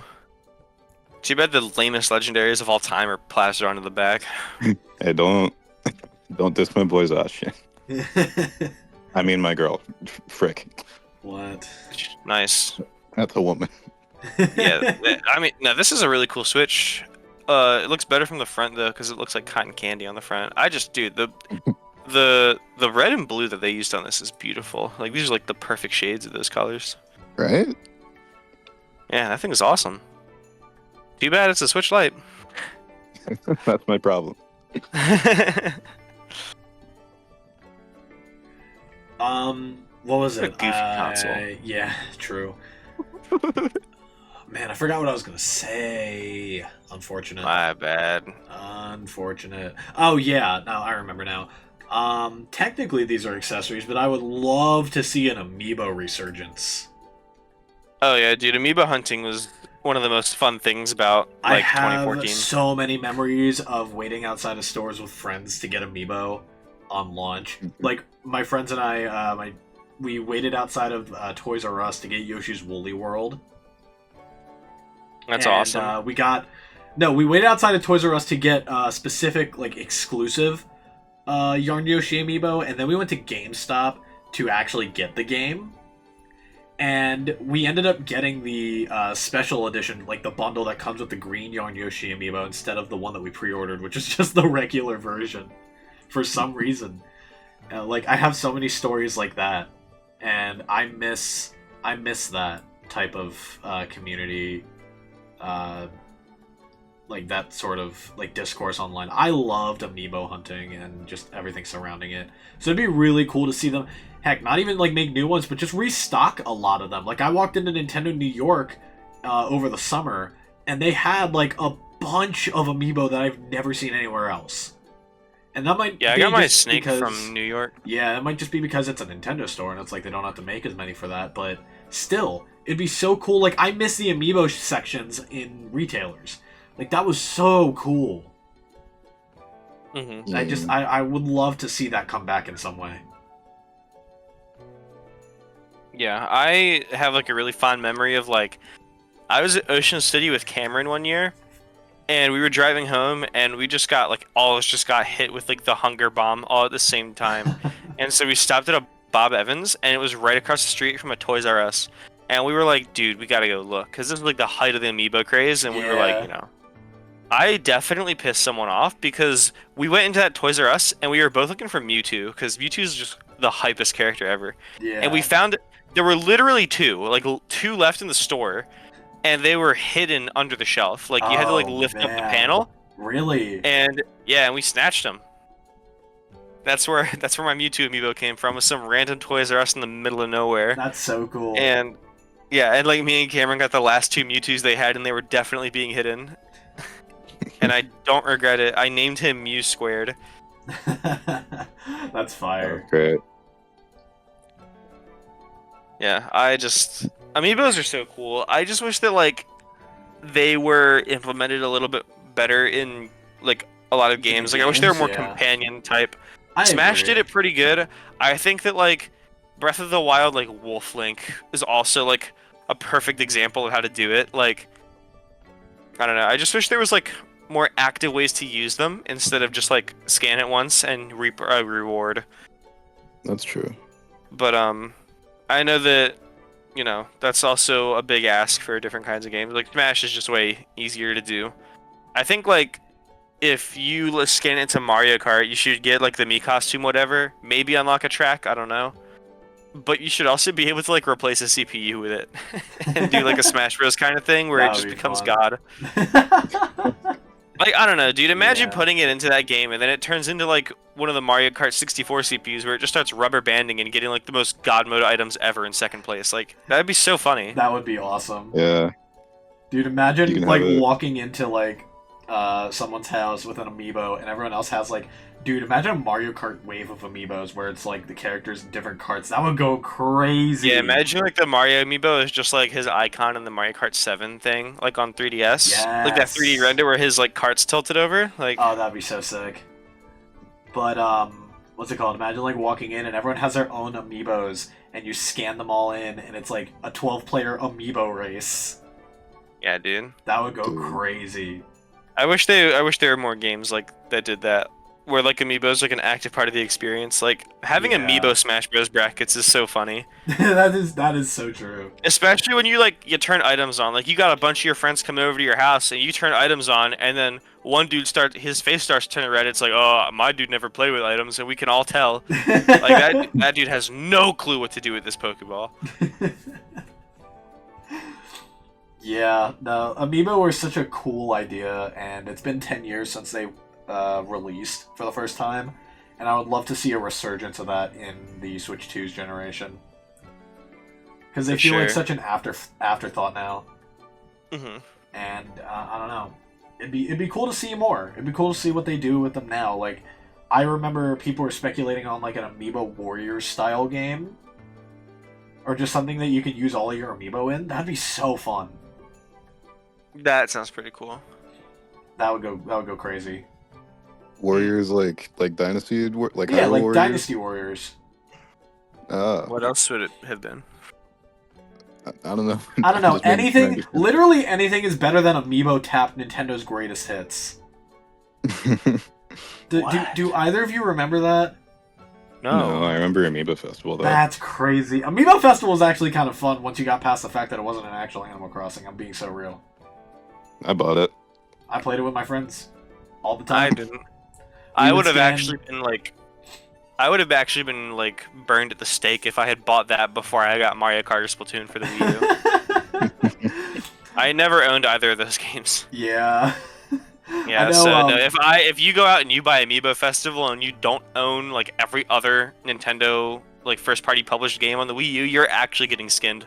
Well, hey, that turned out I fine. I didn't remember get my the friends and I, advantage. we would, my friends collected the amiibo cards, so I would go over and we would just scan the amiibo cards, and there was just like one of the mini games, like a pachinko board or something, and it would just be like one of the villagers on a balloon, and then you would pop the balloon, and it would just go down. We spent hours on that game, dude. Literal hours playing it. Yeah, I wish I never lost my amiibo cards. Those would have The only came Amiibo in- card that I have is my Shadow Mewtwo from Pokken. That's so fire. Steve actually got his graded. You can get those graded? Yes. like. That's by a crazy. teacher. No. Like PSA graded. I'm so stupid. I'm so sorry. It's like you send Like- it to a group of people and they'll like rate. I don't your think card Brendan on how heard good you. it is. I didn't hear you at all. He said that I said you can get it graded, and he goes like by a teacher. Dog, No, that's what I figured he said. Yeah. Okay. If I still had my amiibo cards in 2020, villager exchanges would have been way easier. Yeah. That's besides the point. I just want it to be like a staple of Nintendo's like range going forward, because it's so cool. It is such a cool idea, and I just Yeah, love having I- all these little figures on my shelf. I will I love collect all of Amiibo. them again. I will literally go out and buy them all again. The Switch 2 is so weird to me because I like. There's a lot of stuff that I think you could unlock with accessories, like having a camera on it. People were talking about like what it would do with a camera if you had like some kind of sensor. It could work with like Alarmo. Obviously, I said like the headset thing. I have like one like cool idea that I know will never happen that I kind of want, but by and large, like as far as accessories go, I really want them to like limit the amount of accessories they do unless it's like its own thing, like Labo. Like I just don't want the Switch 2 to become like the center of like a giant array of just plastic garbage add-ons like the Wii was. I love the Wii and there was a lot of cool stuff you could do with it, but I feel like the Wii was like a little bit too accessory heavy because a lot of games required you to like plug something extra in. And now that I'm like older, looking back, like my mom probably hated that I owned a Wii. Like we're going out to the store every other week, like buying new stuff, like actual nightmare. And then like we'd lose it because there's a giant box of miscellaneous Wii garbage in the closet somewhere, and you're just losing it all the time. So I don't really want the Switch 2 to fall down that pitfall where it's like, you need at least a handful of accessories to get the most out of this. But what I will say is that if they do add like an accessory kind of thing, I would like it to have like its own economy around it, like Labo. I would love if there was like a VR headset kind of thing. That would be so 'Cause sick. I think like Joy-Cons are already like very similar to like VR like controllers. Absolutely. In the sense that like you can like split them apart and they're like small enough to hold in your hands without being like uncomfortable. At least the new ones hopefully will be. And I would love like I don't want it to be like an AR thing like where you put the Switch up to your face because I think that's like a little bit obnoxious. But if you use the Switch as like a means to take a lot of the heavy lifting off of like a VR headset, like almost a streaming kind of thing. Like if you had like a lightweight, like smaller, cheaper VR headset that did the bulk of its like actual computing on the Switch itself, and then you just use the Joy-Cons to do that. I think like Nintendo's already dabbled in plenty of AR in the past with like like Labo, the AR cards, like Pokemon Go existing. Like they've done plenty of that kind of thing, and if they took like the full jump into like baby's first VR, that would be pretty cool. And I think that they could like go down a whole row of that where it's like VR themed line of games. Like maybe it's not many, maybe like 5 to 10-ish games for it. Arms VR. And then, like, yeah, like I'd play that maybe. But like Smash Bros has a VR mode, and it's just like yeah, garbage. That's true. It's really bad. And it's like, if I just want them to like fine tune something like that, which is what I mean. Like, I don't want it to be like Accessory City, but I think that accessories unlock such a large amount of potential. I would love to see like another subsection of it, like Labo. Like Labo is like its own corner of the Switch. I would love to see like a VR like corner of the Switch too, where it's like, you got the headset, you got the controllers, maybe like, maybe you can get some battery packs for like the controllers of the headset. You'll have some games, maybe you'll have like some other accessories for those games, like pack-in stuff, like how Ring Fit Adventure had like that ring. I think Switch Sports came packaged with some kind of stuff. It had a leg strap. Yeah, that's what it was. Yeah, like, I don't know, stuff like that. Like, if you wanted to like carve out like a VR part of the Switch family, that'd be pretty cool. I would be on board with that, even though I know it'll never happen. Who knows? I don't know. It doesn't really feel like their style.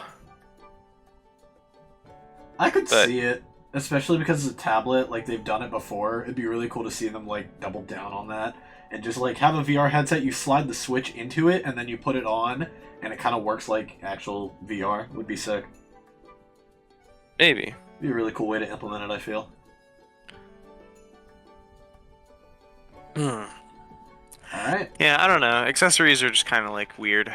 Yeah, I think I don't really think there's too much they can do that they haven't already done besides like the VR thing. Agree. Alright. How we feeling? We get everything we wanted to off accessories? I think so. Other than like a super scope type thing for a length crossbow training too, not really. That's wild. I respect it though. Alright.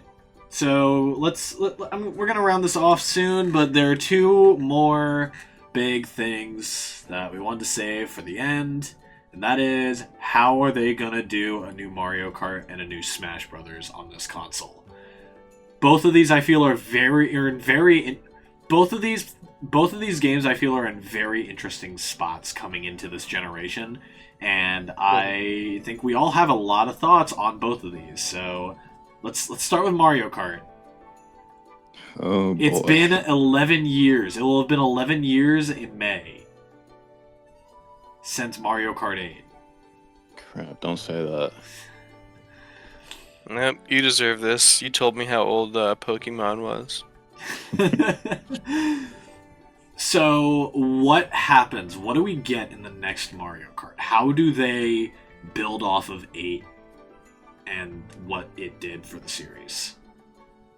So, I think it's gonna be very derivative of 8, and they're just gonna add more stuff. Like, I think 8 kind of like firmly broke like the unwritten rule that every game in the series needs to have 32 tracks, 16 new ones and 16 retro ones.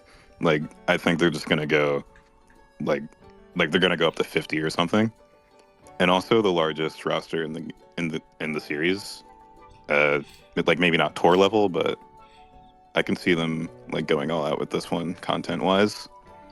I agree. I think they could pull a lot of things from Mario Kart Tour. Just the way that they did coins, and they had like the special coins during the events, and that you could get skins.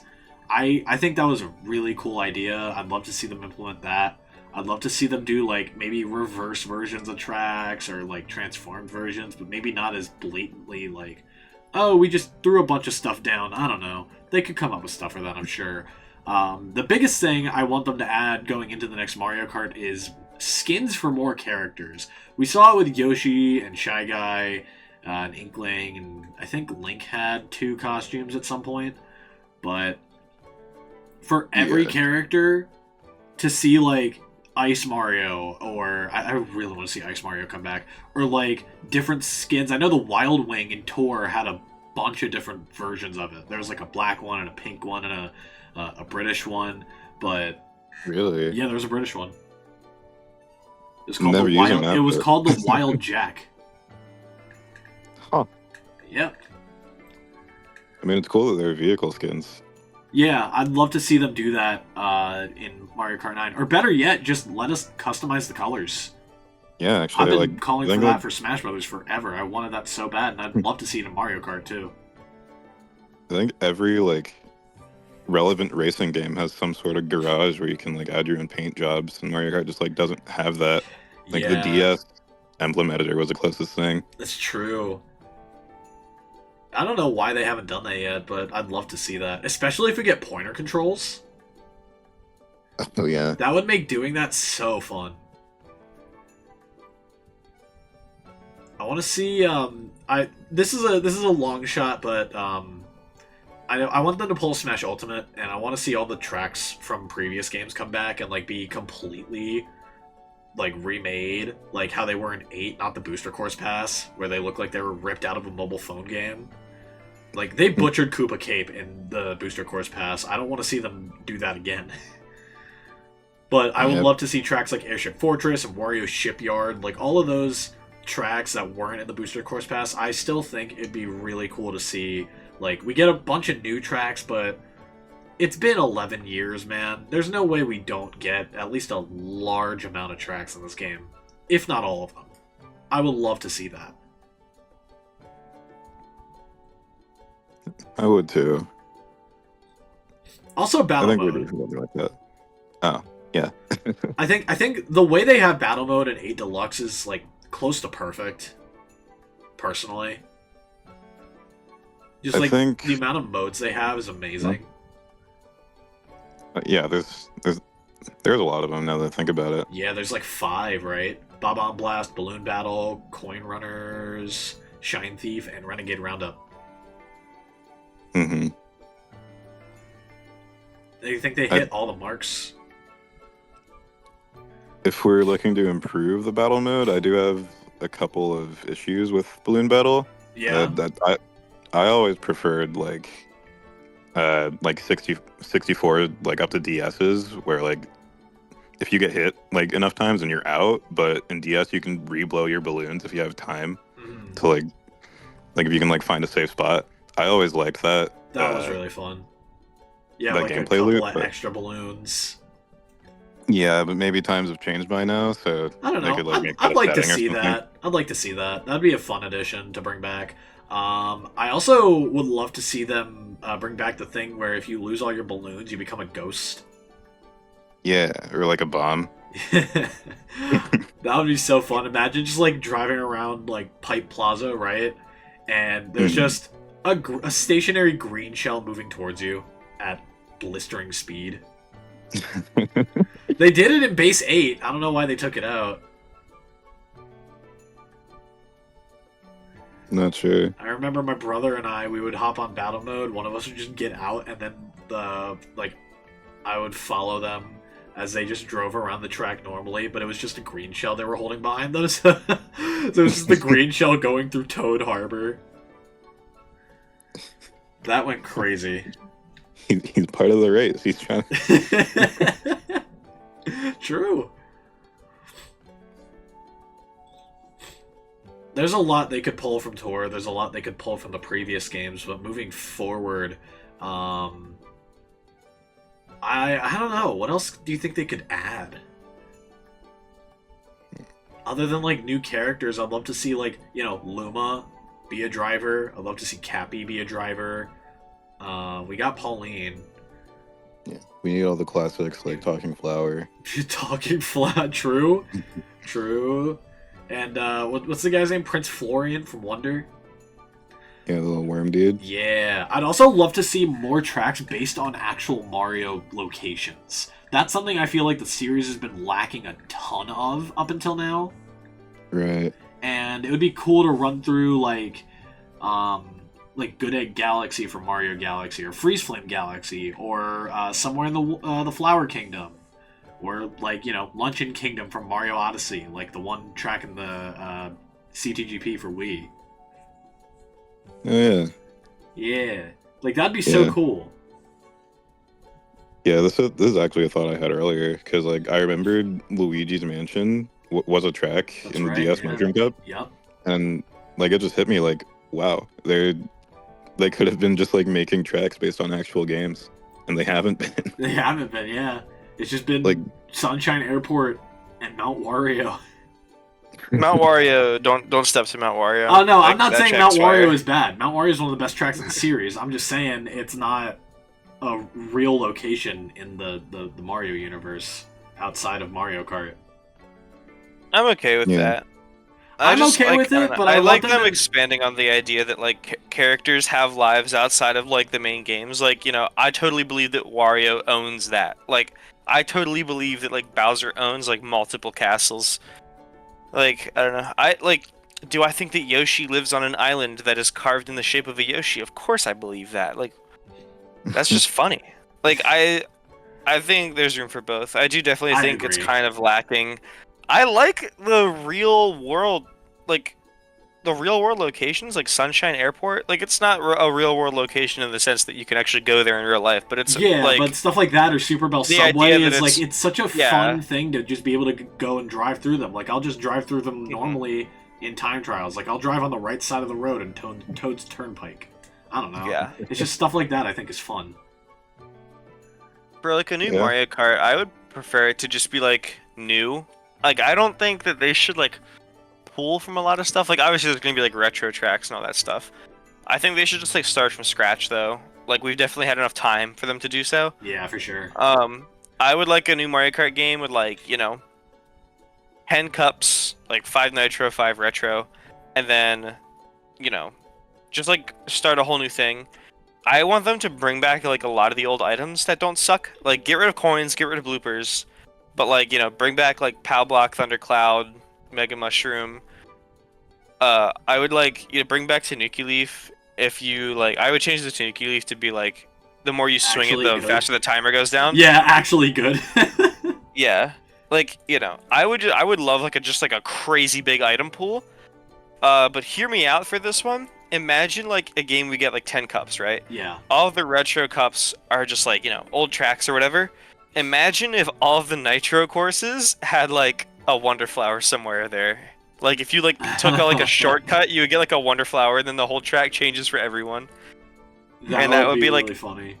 And that would be like the hook of like all the new courses. Like, we can get as many old stuff as we want. Like, if they want to do another booster course pass, we could just do like a bunch of old stuff, but then like there'll be like little nuggets in there, like, oh, this one is a Mario Kart 10 original. That means there's a Wonder Flower somewhere in here. And, you know, maybe like one of my big wishes for Mario Kart is that they would go back to streamlining the unlockables. Like, you know, do this challenge to do this. Like, I think like DS had a bunch of stuff where you needed to do like challenges or like win battle mode. Like, you know, move around, do other things. Mario Kart Wii was like, you know, beat this cup on this cup class to get this, or like beat these time trial ghosts. And then 8 is just like collect coins, and that's it. Like, you could just collect coins, and that's all you have to do. 8 Deluxe was especially bad because the only unlockable was like Gold Mario. True. And then it's like, you know, yeah, like, I would change that. Like, if we're doing like this whole Wonder Flower idea, maybe like collect this many Wonder Seeds in this many levels, or like, I don't know, something Yeah, like that. maybe have like hidden like Wonder Seeds or 10 coins or something, star coins in the tracks that you have to collect to unlock things. That'd be cool. Yeah, I don't really want too much out of a new Mario Kart outside of it just being a new Mario Kart. I want it think to that, feel like, different from 8 at the very least. I want it to have its own identity. Like how Mario Kart Wii is super like mechanical, or you know, 8 is 8 and has anti-gravity. yeah, I like. Yeah. I don't know. Every Mario Kart has like a thing. Like Double Dash had the items. We had the bikes. DS didn't really have anything. Help. I just like 8's whole thing was like anti-gravity, and it doesn't really do that much outside of like a handful of things. Like, the track designs are crazy cool when you like take a second and look at them, but when you're actually playing, it doesn't do anything. And also, like, being an anti-gravity, it's like, oh cool, now I can just run into people and get a little boost. That's nice. But by and large, What 7 did was just way more dramatic. And I don't need it to be quite that different, but as long as it's enough to give the new game its own identity, that's really what I'm after. Yeah, I agree. I would very much appreciate stuff like that, because, like, again, I feel like anti-gravity doesn't really add anything, but like Seven's editions, like the gliders, like those, like actually opened up new shortcuts on retro tracks that they brought back. Like like there was like opportunity there to like actually add gameplay elements where I feel like anti-grav didn't really do that. It just kind of gave you an excuse to run into people. I think anti-gravity was really, it's not as noticeable, but it lets you do a lot of things that you couldn't before, like, you know, riding on walls or taking shortcuts that way. I would love to see them, you know, actually do more with that, because it's been, what, like 10 years, and we only had 16 tracks that they really took advantage of anti-gravity with. Or no, wait, that's wrong, because they had the DLC levels, but still you get the point. Yeah. It was a lot more subtle of a change, and it's one that I really like, and I hope they keep around.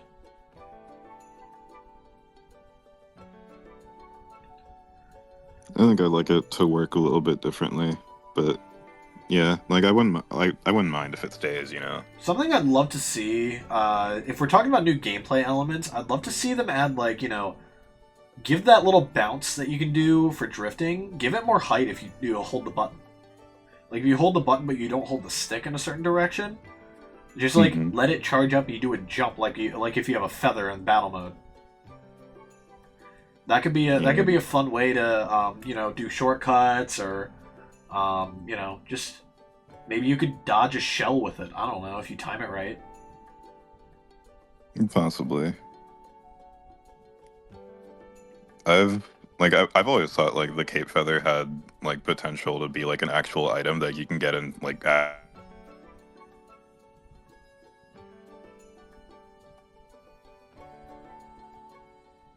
for the same reason you just said. Can you say that again? You cut out. I did? Oh, I'm sorry. Yeah. I just said I've always thought the Cape Feather had potential to be like an actual item for races, like basically just for the reason you just said. Yeah.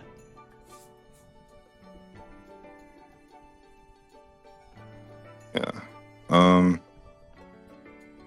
Let's see. There's also just like, I think it'd be cool to make it just like its own mechanic instead of just an item. Because, you know, it's Mario, jumping. so true. I don't know.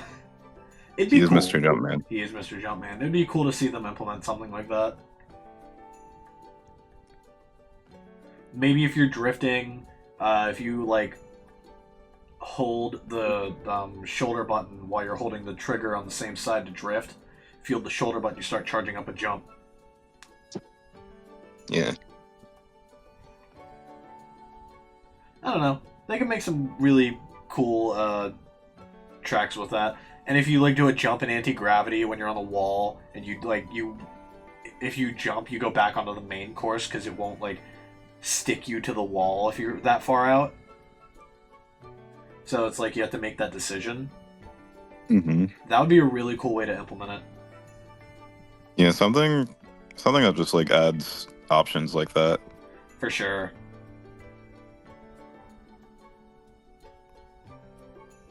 Online, by the way, needs to not do that 3-track rotation anymore. I think that's stupid. Just vote like it does in Wii. Yeah.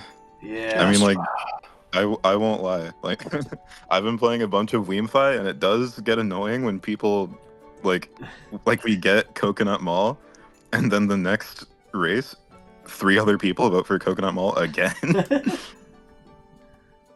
But, still, I think I prefer that system. I feel like it's better than you know, seeing Bone Dry Dunes in the rotation. Yeah, like and that's I'm one not of my picking that. 3 choices. I'm putting random every time, bro. It's crazy. Yeah. In terms of like big changes, though, I think it'd be cool to see another cart type. because uh, like we got bikes in Wii, and I think that was like the first time car types have ever been like segregated into like types. And then we got like ATVs as a class in 8. Apparently, Yeah. Kevin never knew that was a thing. Yeah, they But- don't do I much didn't- separate from carts. If you weren't there to watch like the announcement trailer for original 8 and you just play the game, you would never know that that's a different card type. Yeah. True. And you would also never know which ones qualify as an ATV outside of like the default one. Like, there's obviously that one that's just like the standard one that just changes color based on your character. But then I'm pretty sure like no, not the Ink Striker. Is it the Ink Striker? Yeah, it's the Ink Striker. That's an Like I ATV. said, there's other ATVs in the game. I would lose every bet if you tried to tell me to pick them out. Like if you put money down and said, yeah, Kevin knows which ATV this is, you'd be losing money. Yeah. Like they're just not different. I need something different. For sure. I just don't even know what they could add, because it's like, I don't know. It's like playing with fire when you add new cart types. I don't think it's like a bad idea. Like I don't think we should stray away from it entirely, but we have to be careful of like what the differences are, because I do not want wheelies back or anything close to that. No, there's definitely ways to, or like they wouldn't do that. I hope not. But like the only other thing is like, different stat spreads. Like, oh, ATVs are better off-road. Like we're not going off-road. That's the point. I don't know. It's confusing. I would love like a hoverboard kind of thing, if you could just like do that. But I also don't know like outside of like cosmetically what those differences would even be. It's like, oh, they'd probably be like better on acceleration, probably be light on weight, but realistically that's not like a different cart type. That's just a stat spread. Yeah, I think something like a skateboard or a hoverboard is like, I think that's like the most likely option if there Wanna is be to be a playing new off type. Sonic Riders now? Yes. That's cool, dude. Like, It is cool. Right, It'll be actually, fun. I got it. Here's the twist, right?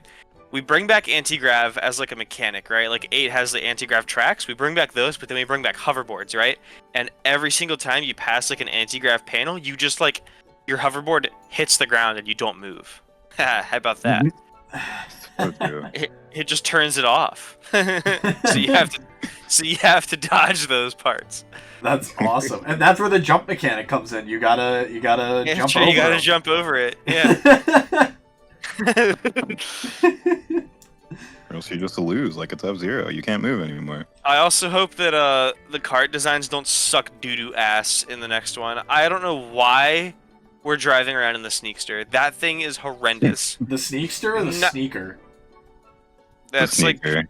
the Sneaker. Sneakster is like a Wii bike, isn't it? Yeah. Yeah. Oops. Yeah, no. 90% of the carts in 8 are just trash. They look awful. I also want like carts from like, Older Mario Karts.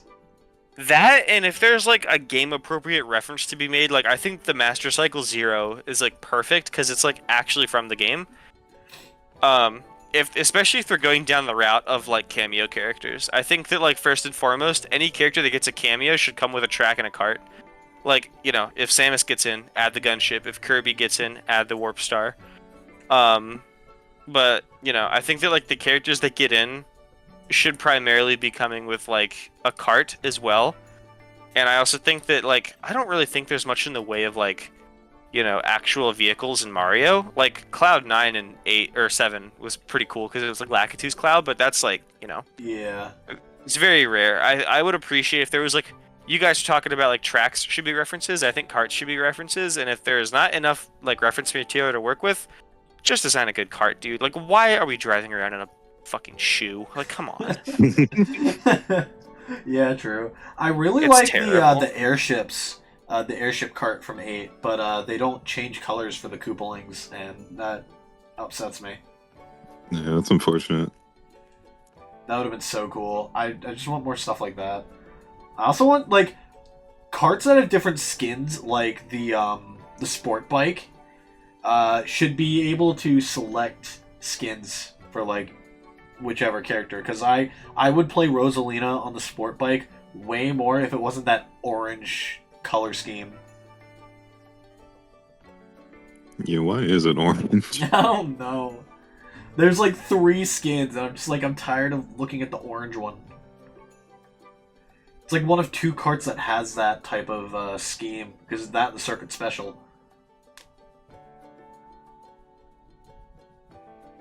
But yeah, I agree. I would love to see either past cards come back. Like I would kill to see the Wild Wing again, or you know, actually have good card designs. Hopefully. Fingers crossed, right? Yeah. All right. How would you guys? Oh, No, Go go ahead. okay. How do you guys think a track creator would work? Oh yeah, I wanted to bring that up too. I would love to see a track creator. I don't really care all that much. I think it'd be a very basic track creator.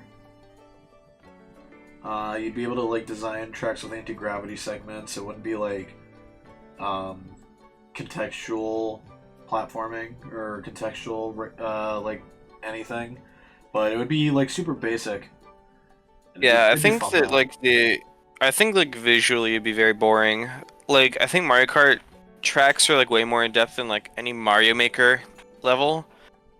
I think it's like way harder to do that organically in Mario Kart because it's just like the geometry gets weird unless you want to make like a bunch of Mario Circuit 3s. Yeah. I don't know. Like I just feel like it'd be cool to have, but I definitely am not clamoring for one. If Mario Kart like if the heat death of the universe happens before Mario Kart gets a track creator, I'm not mad. I don't really care. That's Yeah, fair. I would Yeah. like.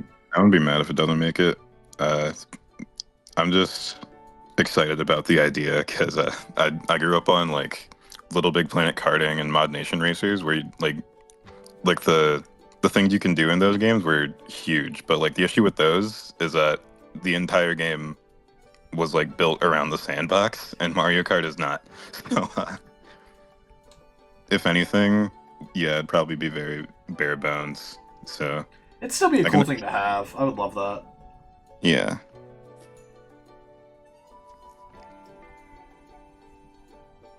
Yeah. Anyone else have anything to say about Mario Kart? Ooh, bring missions back. Mission mode. We've been saying this for 20 years now. Yeah, I'm aware, but I'm bringing it up. Mission in the mode is like podcast. fine. If it would help with like streamlining unlockables, then sure. I don't really personally care about mission mode. Really. That's fair. I had a fun time with it. I really feel like all you need for a Mario Kart game to be like, you know, good is like, you know, Grand Prix time trials versus in battle. And then like just have like a good content rich game with like a decent roster, decent carts, and some fun mechanics. Like that's all you really need to satisfy me. But that's also running with the assumption that Mario Kart is not a franchise that has bigger gaps between its releases than Smash Brothers. So maybe we could do with a little bit more. I don't know. Yeah. Speaking of Smash Brothers, how are we feeling about Mario Kart? We good? I'm good. There was like one like tiny thing I wanted to mention. Make trick animations and hitstone animations cool again. Yeah. But, True. that's kind of it. Yeah, true. Alright, yeah, well, speaking of Smash Brothers, that's the other one that we need to talk about. A wonderful way to end it. A wonderful way to end it. This is gonna be a fun one. Who wants to start us off? Go ahead, Sank. All right, guys.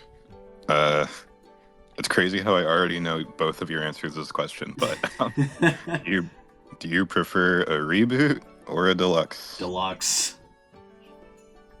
Yeah, it's crazy. Look, Ultimate has every character ever. It's in such a unique spot right now where we could have like just Ultimate on its own on the Switch through backwards compatibility, and then we take those characters and then we like remake them, change their movesets, and it's on the same system. Like, that way we get around the whole thing where Sakurai doesn't like to change movesets to make people more, like, keep people familiar with those characters. I hate like, that you garbage. You just go back to Ultimate if you want to play, you know, really bad Sonic, really badly designed Sonic, or, you know, you could have Ultimate Deluxe, and, you know, Sonic is actually fun to play. I don't know. I would love to see them, you know, have fresh ideas, fresh takes on some of the more, some of the older characters, and then, you know, being able to tweak the newer characters like Steve and Kazuya and like Sora and Aegis, like everyone in Fighters Pass 2, and then like Rob and Game and Watch. Get them Sonic. out. Like, I want to see them tweaked, and I want to see them, you know, nerfed so that they're not as annoying, because I like some of the additions that they made, and yeah, I don't know. It would just be cool to have a little bit more time with the whole everyone is here bit, especially if they add on to that a ton. A little bit more time. I think, yeah, a little bit more time, yeah, but like, Ultimate is such a weird game to me, because the gameplay is great to me, and like the core gameplay and like some of the modes are good, but it's so bare bones and everything else. Sometimes it feels like I'm playing one of the Mario sports games with all the side content that's not there. Yeah, that's mostly the reason why I am like team reboot or just team move on. I don't know. Anything outside of an Ultimate Deluxe counts as a reboot to the community now, because we're so used to just having like 100 characters. But like, I've really like solidified where I think my reasoning comes from. Where it's like, as awkward as it may sound, the thing that made me realize why I don't want Ultimate again is Tears of the Kingdom. Because I feel like Nintendo are like, no joke, like probably the greatest to ever do it in terms of like game design. Like, they understand like front and back what it takes to make something fun, until it comes to like spreading out resources too thin. I think that they can experiment, and that's fine, and I really do enjoy that about them. Like, I think Tears is a phenomenal game, but it falls short in a handful of aspects for me, specifically because of the sacrifices that they had to make other things work. And given that the Switch is backwards compatible, I just don't see, like, I don't really want two Smash games that play the exact same on the same console. Like, if Brawl turned out to be Melee HD, and all that it was Melee with like Wi-Fi, that would just have been so lame for the Wii crowd. No, like, I understand that, but my thing is, I want this like hypothetical Ultimate Deluxe. I'd be fine with them, you know, just taking the engine and like making it feel completely different, making it look completely different. The only reason I keep saying Ultimate Deluxe is because I don't want to lose any of these characters. That's my only thing. If they move them into a new engine and they make it feel better to play, they give them better movesets, whatever, I just don't want to lose the characters. That's my only thing. I don't know. The engine is like the foundation on which the game is built. Changing the engine essentially means going back and reworking everyone anyway. And once you take like, that, what? How long has it been since Ultimate came out? 7 years? Yeah, but what I'm saying is, like, if you change, like, I'm gonna try to keep it not competitive, but like, once you change how the game functions in a vacuum, like to any character individually, like once you change how like hitting a shield works, or like how rolling works, or how anything works, you need to go back and you need to put every character back under a telescope and figure out what works and what doesn't, which is going to result in reworking a lot of them anyway. And I feel like the amount of work that goes into like designing a new move is like, you know, you got concept art, animation, rigging, like you have to do all this stuff. You have to make the hitboxes work. You have to play test it with how it interacts with every item in the game, other characters, super forms, a bunch of stuff. And it's like, if they are going to go into a next game and port every character over and just change everything else besides the roster will inevitably change. Like, even if Sonic or Ganon don't get completely reworked, the workload is going to be like a rework. And that's where I don't want. I want them to cut the roster a significant amount. Like, just cut the fluff that we don't need. Like, all of Fighters Pass 2 can go. We don't need Duck Hunt. We don't need Game & Watch. We don't need Rob. I want them to really take what works about Smash and filter out all the stuff that doesn't work. I want them to really go through and make every character from the ground up, like a hard reboot kind of thing.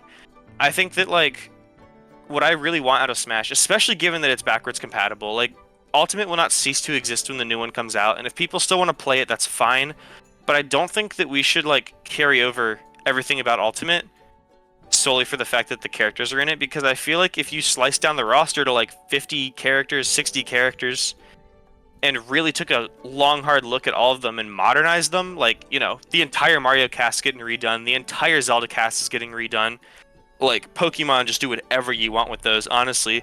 Entire Fire Emblem cast can get redone. It would be such a dynamic game, and with a smaller roster, you have the opportunity to go in and make things like Subspace. When you work with, like, a smaller set of, like, characters, you have way more control and way more flexibility, because things like World of Light don't require you to accommodate for, like, this triple-digit roster. Like, you can actually go in and do way more stuff when you have a more controlled group of characters. And that's what I really want out of a next Smash game. I want it to be versatile, like Ultimate never could be, because Ultimate was just so front-heavy on having a massive roster that everything else suffered for it. Like, Tears of the Kingdom, like I said, it was so committed to this idea of having a massive world that everything in that world suffered because of it. And I don't really want the next Smash to go deeper down that hole. I'm tired of Ultimate. I'm done playing it. None of the characters are even interesting enough for me to want them back. What people really just want is the number. Like, there's a lot of characters in this one. That would really suck if we didn't have a lot of characters in the next one. And it's like, yeah, it would be kind of hard to market, I guess. But it's Smash Bros. People are going to buy it. It's not like they're going to cut everyone. They're not going to cut, like, 80... They're not going to cut 40 characters. They're going to cut, like, maybe 10 to 20. And it's like, I'm okay with that. I'm okay with giving up, like, 20 characters that I don't care about to begin with, that no one knows who they are, in trade for, like, a better story mode and more in-depth, solid reworks and modernizations of the current roster. I am just completely done with the idea that, like, what Ultimate is sacred and that we have to keep it protected for the next gen, because, like I said, it's going to be backwards compatible. Like, we got two of the exact same roster. I guarantee you that if they carry everyone over, no one is changing. At least not meaningfully. Maybe they'll, like, reanimate a forward smash like they did with Falcon. But, like, if you want to, like, carry Ultimate's roster forward, you are kissing goodbye any chance at a full rework for anyone. Well, usually you could say that, you know, because these games tend to come out within, like, 4 to 6 years of each other. But they've had plenty of time, I feel like. If they've been working on Smash since Ultimate, like, which probably isn't the case, but, like, even if, let's say Sakurai's been working on Smash since 2022, this game doesn't come out for another, like, year or two, I feel like that's plenty of time for them to do stuff like that and then add more. I want this, like, hypothetical next Smash Bros. To take what I think made Ultimate great, and it's having this expansive roster, and they could still do all the stuff like a story mode or, like, target test maps. You know, they have the money for it. Absolutely. At this point, like, again, a lot of these early Switch games were made off of, like, Wii U money and whatever was, like, from year one of the Switch. This thing is, like, best-selling console now. They have a ton of other revenue sources that they could pump into, you know, getting more people to make stuff for a new Smash Brothers. You know, Bandai Namco has Studio S now, which has been heavily speculated to be a Smash Brothers studio. Like, stuff like that. I feel like It's called Studio S? Yeah, it's called Studio S. That's definitely Smash. What Absolutely. the hell does S mean? What else would it mean? Studio Switch, maybe? I don't know. But, you know, Bandai Namco's made the last two, so why wouldn't they be working on this next one? I think they're in such a better position, and they're in such a really, like, unique position to be able to go back and then just add on to Ultimate. And by that I mean, like, add on to, like, you know, the content. Like bring the roster over. They have so much time, and I'm sure they have a way better, like, way larger group of people to, you know, take what Ultimate was, take its shortcomings, and expand on them heavily and make an actual Ultimate Smash Brothers. Because, you know, as the name says Ultimate, but in everything but roster, it really isn't. And I would love to see them, you know, take advantage of what they have and work it into something that actually, like, satisfies everyone. I don't know. I just don't want Pichu gone, bro. I know what's happening. I'm so, like, oh. Oh yeah, my main's definitely getting cut too, but I don't know. I just like... I don't know. There's a casual side, there's a competitive side. I'm kind of in the middle. I love playing the game competitively, but I'll also sit down and run it casually, and I love, like... I hate Min Min competitively, but, you know, Arm's character, Arm's representation, I fucking love that. I'll run into, like... I'll go to Min Min, I'll go to, like, fucking Spring Stadium, and I'll go into photo mode, just because I think it's cool to have that in there. I would kill for, like, you know, some of the characters that, like, Shadow being an Echo Fighter and Ultimate never happened, but, you know, seeing him being able to go up and, like, fight Snake, or, you know, Steve, like, these once-in-a-lifetime characters that we might not get otherwise, like, there's still so much more I feel like they could do to make this, like, the best ever. Because, like, if you really think about it, the only thing this game has going for it is its roster. And maybe its gameplay, even though it needs to be fixed. Yeah, I agree. I just think that, like, I'm no game designer, as much as I would love to be. I really don't know what the back end looks like. I don't really know how much work, like mathematically it would take. But what I do know is that, like, if you are lugging around Ultimate's roster, it's like the ball and chain on your ankle, basically, if you're going to make a next Smash game. Because everything has to adhere to that specific, like every character's design philosophy needs to fit within, like, this range that you build with the engine. Like I said, I don't want the same Smash game. I want something different feeling. I want something, like, noticeably distinct. Exactly. Like we were talking and about you can make Mario that Kart having work its own while identity. keeping the roster the same. I don't think you can. Because Ultimate characters function specifically in Ultimate's roster. Like, if you take Ultimate Sonic and just throw him into Brawl, he's, like, one of the most broken characters in the game. Because Ultimate shield safety is just crazy compared to every other Smash game. Like, the amount of work they put into, like, frame data for this game is just ridiculous. And the only reason they were able to do it is because they were building on the back of the Wii U. And I just don't think that, like, in terms of, like, identity, if you want to keep Ultimate's roster, the next game's identity will suffer straight up. Like, there is just no way that you can keep all of this and get another game that doesn't feel the same in, like, more than, like, 60% of its, like, playtime. Like, it's going to be the same. Because it just requires so much work, like, to make a character work in an engine. Like, it's not as simple as it looks. Like, all you see is the final product, but I feel like behind the scenes, it's like everything that you're interacting with in Ultimate was built that way for a reason. And even then, it's like, you know, there's still some characters in that game that suck. Absolutely. And I'm saying, like, they have way more time to, you know, be able to take their time on that sort of thing. Like, it's not like this game is being rushed out in 3 years. Or 2 years. I didn't say it was being however rushed. long. Ultimate took 2 years to come out, right? Because it was like 2016 was Smash 4 DLC, and right around then they were working on Ultimate. That was Something 2 like years. It's been 3. It's been 3 since Sora came out. And I'm sure they're going to take their time getting this out. I don't see this coming anytime soon. Maybe. So I just know. like... I want it to be as big as possible. I want them to add a ton of characters. I want them to add, like, bring all the stages back that they weren't able to, like, that sort of thing. I want the Smash to, like, feel complete. Because it doesn't. Yeah, I just don't think it ever will. Like, I think that when it comes to, like, designing games, especially when it comes to, like, Smash, if you want, like, a single player that's built to last, like, the reason that World of Light is the way it is because of the roster being so massive. Like, they have to fluff it up because there's just so many moving parts that you can't just, like, you know, build, like, platforming levels like Subspace and then cut characters down. Like Subspace already did that. Like Subspace worked like in teams because the levels were built like for a handful of characters to work. Like if you take Pit and put him in like one of Link's levels, you break the whole thing because Pit can just fly over that whole thing. Mhm. And it's like, I would prefer, like, if you really want like an experience worth having, the roster is the first thing to go. Because once you downsize the roster, you can control the elements that you put into every other aspect of the game. Sure, the multiplayer may not be as varied because, there's just not 100 characters in it.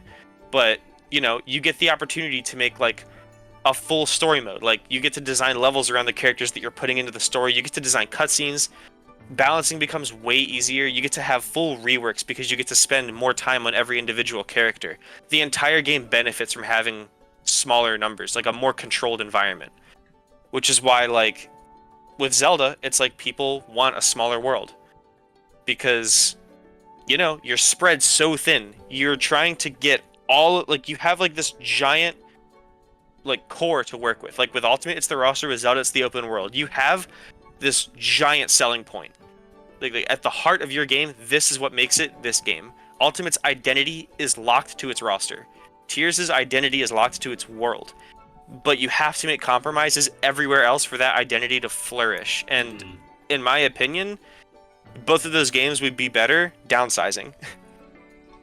I think like my ideal next Zelda game would be like an open world like Tears, but with way more like intricate time and effort put into every individual part of that world. My ideal next Smash Bros would be like a smaller roster, like 60 characters, 70 characters maybe, but like with a ton more put into like reworking characters, modernizing stuff, making the side modes fun, making story mode fun. Like go all out on everything that matters. Because as it stands now, it's like you have the big numbers game, you have the big Smash Bros that you wanted, and it sucks because everything else had to take that hit. They can't go in and develop World of Light the way that we want it to because it would just take way too damn long. Like they just can't design levels around characters because you're either like shoving characters into these levels that are like either the levels have to be extremely short so that every character just like hardly gets time to breathe, or you need to stuff multiple characters into one level and then that level becomes diluted because it has to work for 10 different characters. It's just like I would prefer the other option. I'd prefer the reboot. That's fair. I want a Smash Bros worth playing, and if I have to give up Min Min, I'll do that. I'll give her up for free. You can take her. I don't want her anymore. Get her out of here. I think a happy medium would be to go with like the reboot idea, cut like 10, 20 characters, but also prioritize like having as many franchises represented in the game as possible. They don't necessarily have to be fighters, I feel. Like an ARMS stage with ARMS music would be enough. Yeah, that'd be fine. ARMS representation for me. That would be fine. I agree, honestly. Yeah. That's fine. I mean, that's like mostly the goal with Smash in general. Like every time someone makes like, oh, we're cutting the roster in half, they're always cutting the Fire Emblem characters first, and it's not because they don't like Fire Emblem, it's because we're trying to keep like at least a little bit of everything. Like, people will get rid of Rosa, they'll get rid of Bowser Jr. the same way they're getting rid of Chrom and Roy, because it's like, they just got a lot of stuff. Yeah. And it's, that's like how I would take the next game. Like, I am more than happy to give up a bunch of characters if, like, Mario and Bowser become more faithful versions of themselves and not just this old rehashed stuff, like, thing from 64. Yeah, a lot of veterans need tune-ups and complete reworks. Sonic. Yeah, for sure. Like, I don't know. I just think that would be way more fun, is if you could, like, geek out over how well they just did your favorite character instead of, like, random no-name Byleth coming in for whatever reason. I'm okay with Byleth staying. Just get rid of some other Fire Emblem stuff. Yeah. Who cares? I don't know. I like to dream of a world that does both. Yeah, I just don't think that, like... I think when it comes to, like, video game budgets and timelines, that just is way too bloated. I think that like the bigger you grow a game out, especially like Smash, the more diluted the vision becomes. Like, you know, everyone knows about Concord. Like, I'm not saying that that's going to happen. Like, Smash will not fail that badly, but that's like the big issue with like bloated budgets is just like you're kind of banking on this thing to happen, and if it doesn't pan out that way, it's like, you know, it's worse off for it. I think a lot of people that play Ultimate, especially competitively, are kind of ready to move on because it just got really stale really quickly after Fighters Pass 2 came out. Mm-hmm. And a lot of the stuff that's like really broken in the game ain't even Fighters Pass 2. Like, you ask Krishan what he doesn't like, he'll say Snake. And that's just... You ask me what I don't like, I hate Sonic. I'm sure like neither of you guys like Game & Watch. Like, I despise that character. Nobody likes Rob. Like, base roster got plenty of trash too. Like, I don't know. I'm willing to give up a lot of stuff in terms of roster, in trade for like, you know, a more refined look at the ones that we have left. And like, you know, stages are fine. Like, I don't, you know, as much as you like ARMS, it's just not quite big enough, I feel, for like anything after Min Min, because I feel like Min Min did like most of what ARMS does. Like, I feel like ARMS is like stage appropriate material. Yeah, for sure. So like, I'm not disagreeing with you. Yeah, I think that like that route would be good. Like, we can represent in other ways other than characters, especially when it comes to like Byleth. Gross. Icky. Nasty Byleth. Other than the whole character debate, you guys have anything like else? Because I know I want to see a lot more. Again, I'm very big on customization. I've wanted a custom color maker in Smash for years. Mm-hmm. Either that or just more alternate costume slots per character. 8 is not enough. Yeah, there are some games like especially anime fighters like Blaze Blue and Guilty Gear that just have like 16 per character, and it's like, come on, like, why can't we have that too? I know, it's insane. Those games are also just like a lot of color swaps, though. They don't really have much in the way of costumes. Yeah, but I prefer having a ton of color slots because then there's more of a chance of getting ones that actually look good. Yeah, I wouldn't Instead mind. of, you know, Mario's selection of alternates that aren't really that good. I want the, yet again, I want the in-game currency in a shop. Yep. That'd be great. I think that... Maybe just have a custom color editor. Just that way people get what they want. Like, I could just I'd be get okay Blue with giving up, like... If I give up custom colors and I get, like, you know... Like, I want more in-depth stuff. Custom colors, maybe. I feel like if it comes to like a shop or custom colors, you got to pick one or the other because they can't start releasing colors that, you know, you could already make yourself. Well, no, because if you just make it so that costumes are the big one, make it so costumes are like the main thing. But if you want to like change their colors, you have like the color swapper. I guess, yeah. That's the way I would do it. I just want like, I think that like Nintendo has like, you know, the people that actually make the game probably know how to do better skins than I can manage with a color editor. Even if that would be cool, I just want like longevity in the sense that like characters get other like polished skins. Like Cloud's Advent Children skin, it's like if I get more alts on that quality for like other characters, that'd be so cool. Yeah, for sure. I want Masked Man Lucas. That'd be so cool. That would be really cool. Yeah. Disregarding the fact that I would also prefer that, I just don't think a color like picker is necessarily like feasible the way that it is in Rivals, because like Rivals characters are all like OCs, so like they could do that there. Yeah. But here, like I know for a fact like somebody like Square, like they would not mess with the idea of their characters like being fully customizable like that. Yeah. I'm sure there could be a compromise them somewhere to be where squares. You could probably do like you select different like specific parts of the character. Like you change like you could change like the shirt that Cloud's wearing so it's not like a super muted red for whatever reason. I don't know. Something like that. I think that's the issue he's talking about, though. Like, if they didn't let the Smash team give him actual alts, why would they let us? Good point. I can dream though. I'm you've not. seen how It would be they a did, cool idea. I just, like, Square gotta ruin everything. God. True. I don't know if you guys saw like Tekken 7 when Noctis got added. Like he had nothing in the way of customization. It was actually crazy. That's really funny. Poor guy. Unfortunate considering what everyone else had. Mm.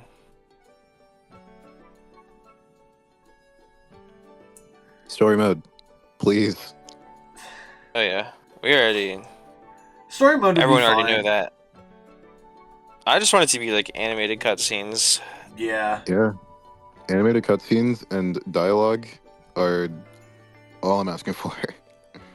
Especially Maybe dialogue. No, like especially dialogue. Like for characters that talk anyway.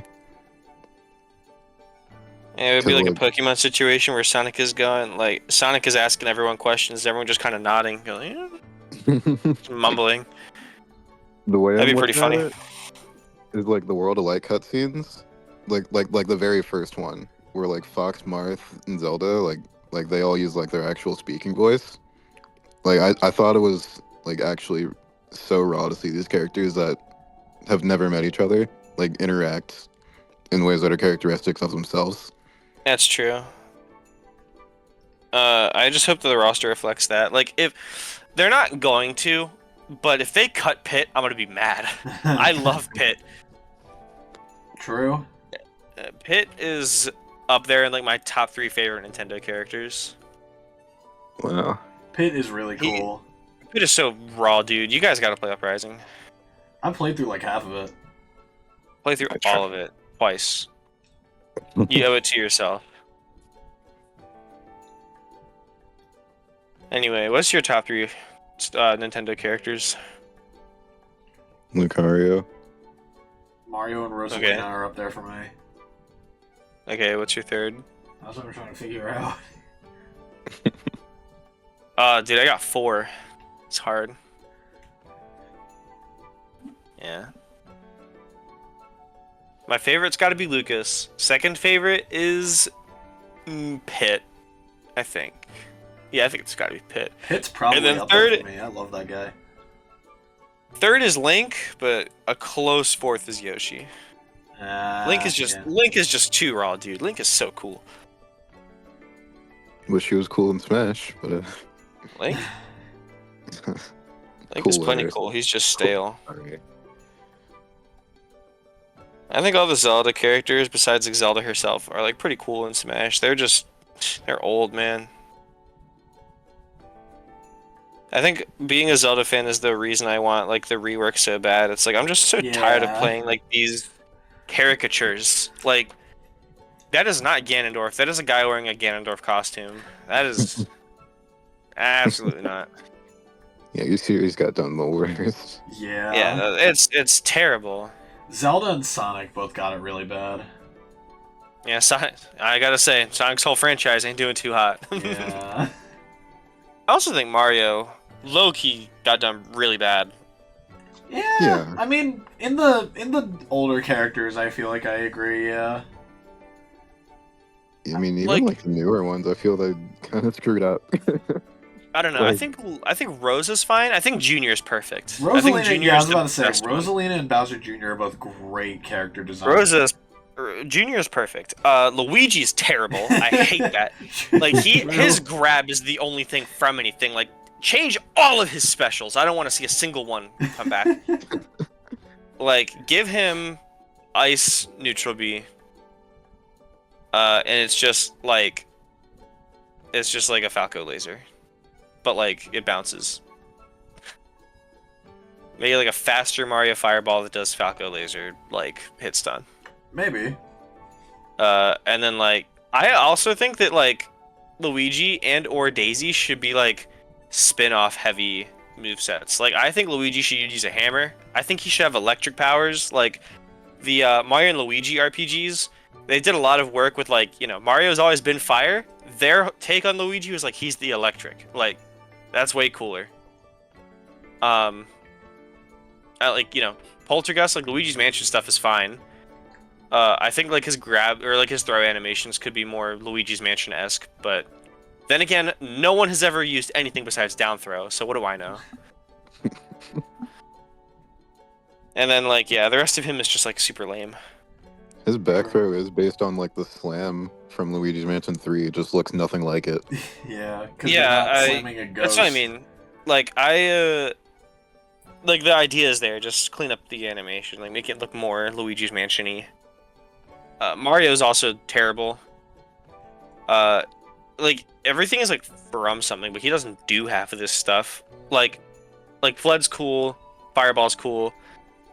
B is like kinda something. But then you got like Side B, and it's like he doesn't do that with the cape. Like Side B should be like a glide if you really want to do that. I always thought it should be like a Tanuki tail because at least it would actually, like, he would actually be using it the way he does in the game. Yeah, and he would. Yeah, it could reflect that way too. Yeah, That'd be do fun. that. Do a Tanuki tail. What the hell? Yeah. And then it's like, you know, all his aerials just super generic. Yeah. I feel like that you I can say know- that about a lot of characters.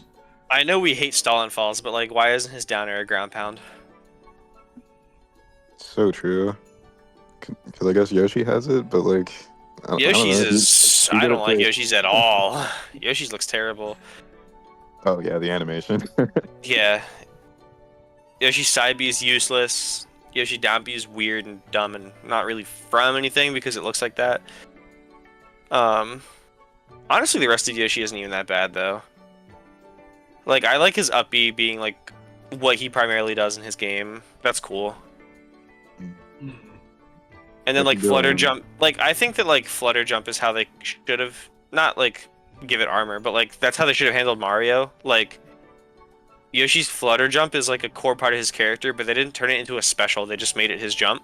I think like Mario's jump is like him, but the super jump punch is just like made up kinda because it's just like a reference to the jump, Yeah. which he already has. I don't know. I feel like they could put like a power up on up B and then just make the jump animation like, you know, the actual like in-game jump, and like give it a sound effect. Yeah, probably. Yeah, I don't know. I just think that like a lot of characters are just like super old and they all show it now. Yeah, for sure. I could go on for hours. Yeah, true. Same. Gotta shut me up, bro. No, I mean, well, like, let's not. It's not even always like an age thing. Like, I think they just do some of the newer characters like really badly for some reason. Like their direction is just like completely wrong. Except for Name one that isn't Fighters Pass 2. Okay. Because I know where you're going. I agree with everything about Fighters Pass 2, but like, what's an example of one that is like made up, not from anything, but isn't Fighters Pass 2? Let me look at the roster. I know, Kevin, you had issues with Lucario. Violet. Oh wait, is Brawl new enough? Because Sonic's right there. Yeah, Sonic's had an issues easy with one who? to throw Cloud? under the bus. I know you had Cloud? issues with Cloud, right? Yeah, Cloud's one of them. A bit, yeah. I just think that I don't have. It's hard because I think Cloud, if we're representing Final Fantasy, it ties back to what I was saying about Young Link. We'll talk. We'll make another episode about this because I could talk forever. Yeah, about we this. need to make a whole episode just for Smash. Do you want me to hold on to my Cloud opinions till we get there? Yeah, we should. We've been talking about this for a while. Okay. Yeah. How long is this one? We're at 2 hours 40 minutes right now. Oh my God! Yeah, cut this off. We're done. 2 hours 40, dude. I'm getting arrested. Like, no, we're done. Thanks for watching, everyone. Did you guys want to? You have any like closing thoughts on Smash? Stay tuned for episode 3. That will inevitably be 4 more hours. Fire Sakurai. What? I said fire Sakurai. True. Get him out of there. I could do it better. That's crazy. I'm just gonna say Shadow should have been in it, Dr. Eggman should have been in it, and my dream characters are the Insomniac Spider-Man. That's all I'm saying. Just hear me out on that one. I'll have plenty to say about dream characters. Don't worry. Oh my god. Next Alright. episode, gentlemen. Well, Next episode. yeah, I think were there any other like smaller wishes that you guys weren't able to like fit into any of these categories? Like anything you guys thought of? Anything you forgot before we wrap up? No, not really. That covers it for Yeah, me. I think we got a good amount of discussion in. If we didn't, we need some serious help. True. But yeah, Sank, thank you for joining us. We will have you on here again, I'm sure. Of course. Kevin, as always, it's a pleasure. I feel so bad for everyone that listens to this.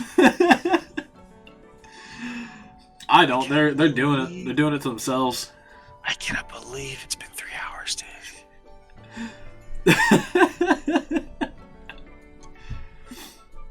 All right. Well, that's it. That's the end of another episode. We will figure out how to close these out one day. But yeah, till then, thanks you. I can talk. I swear. Thank you for watching, and we'll see you in the next one. Goodbye.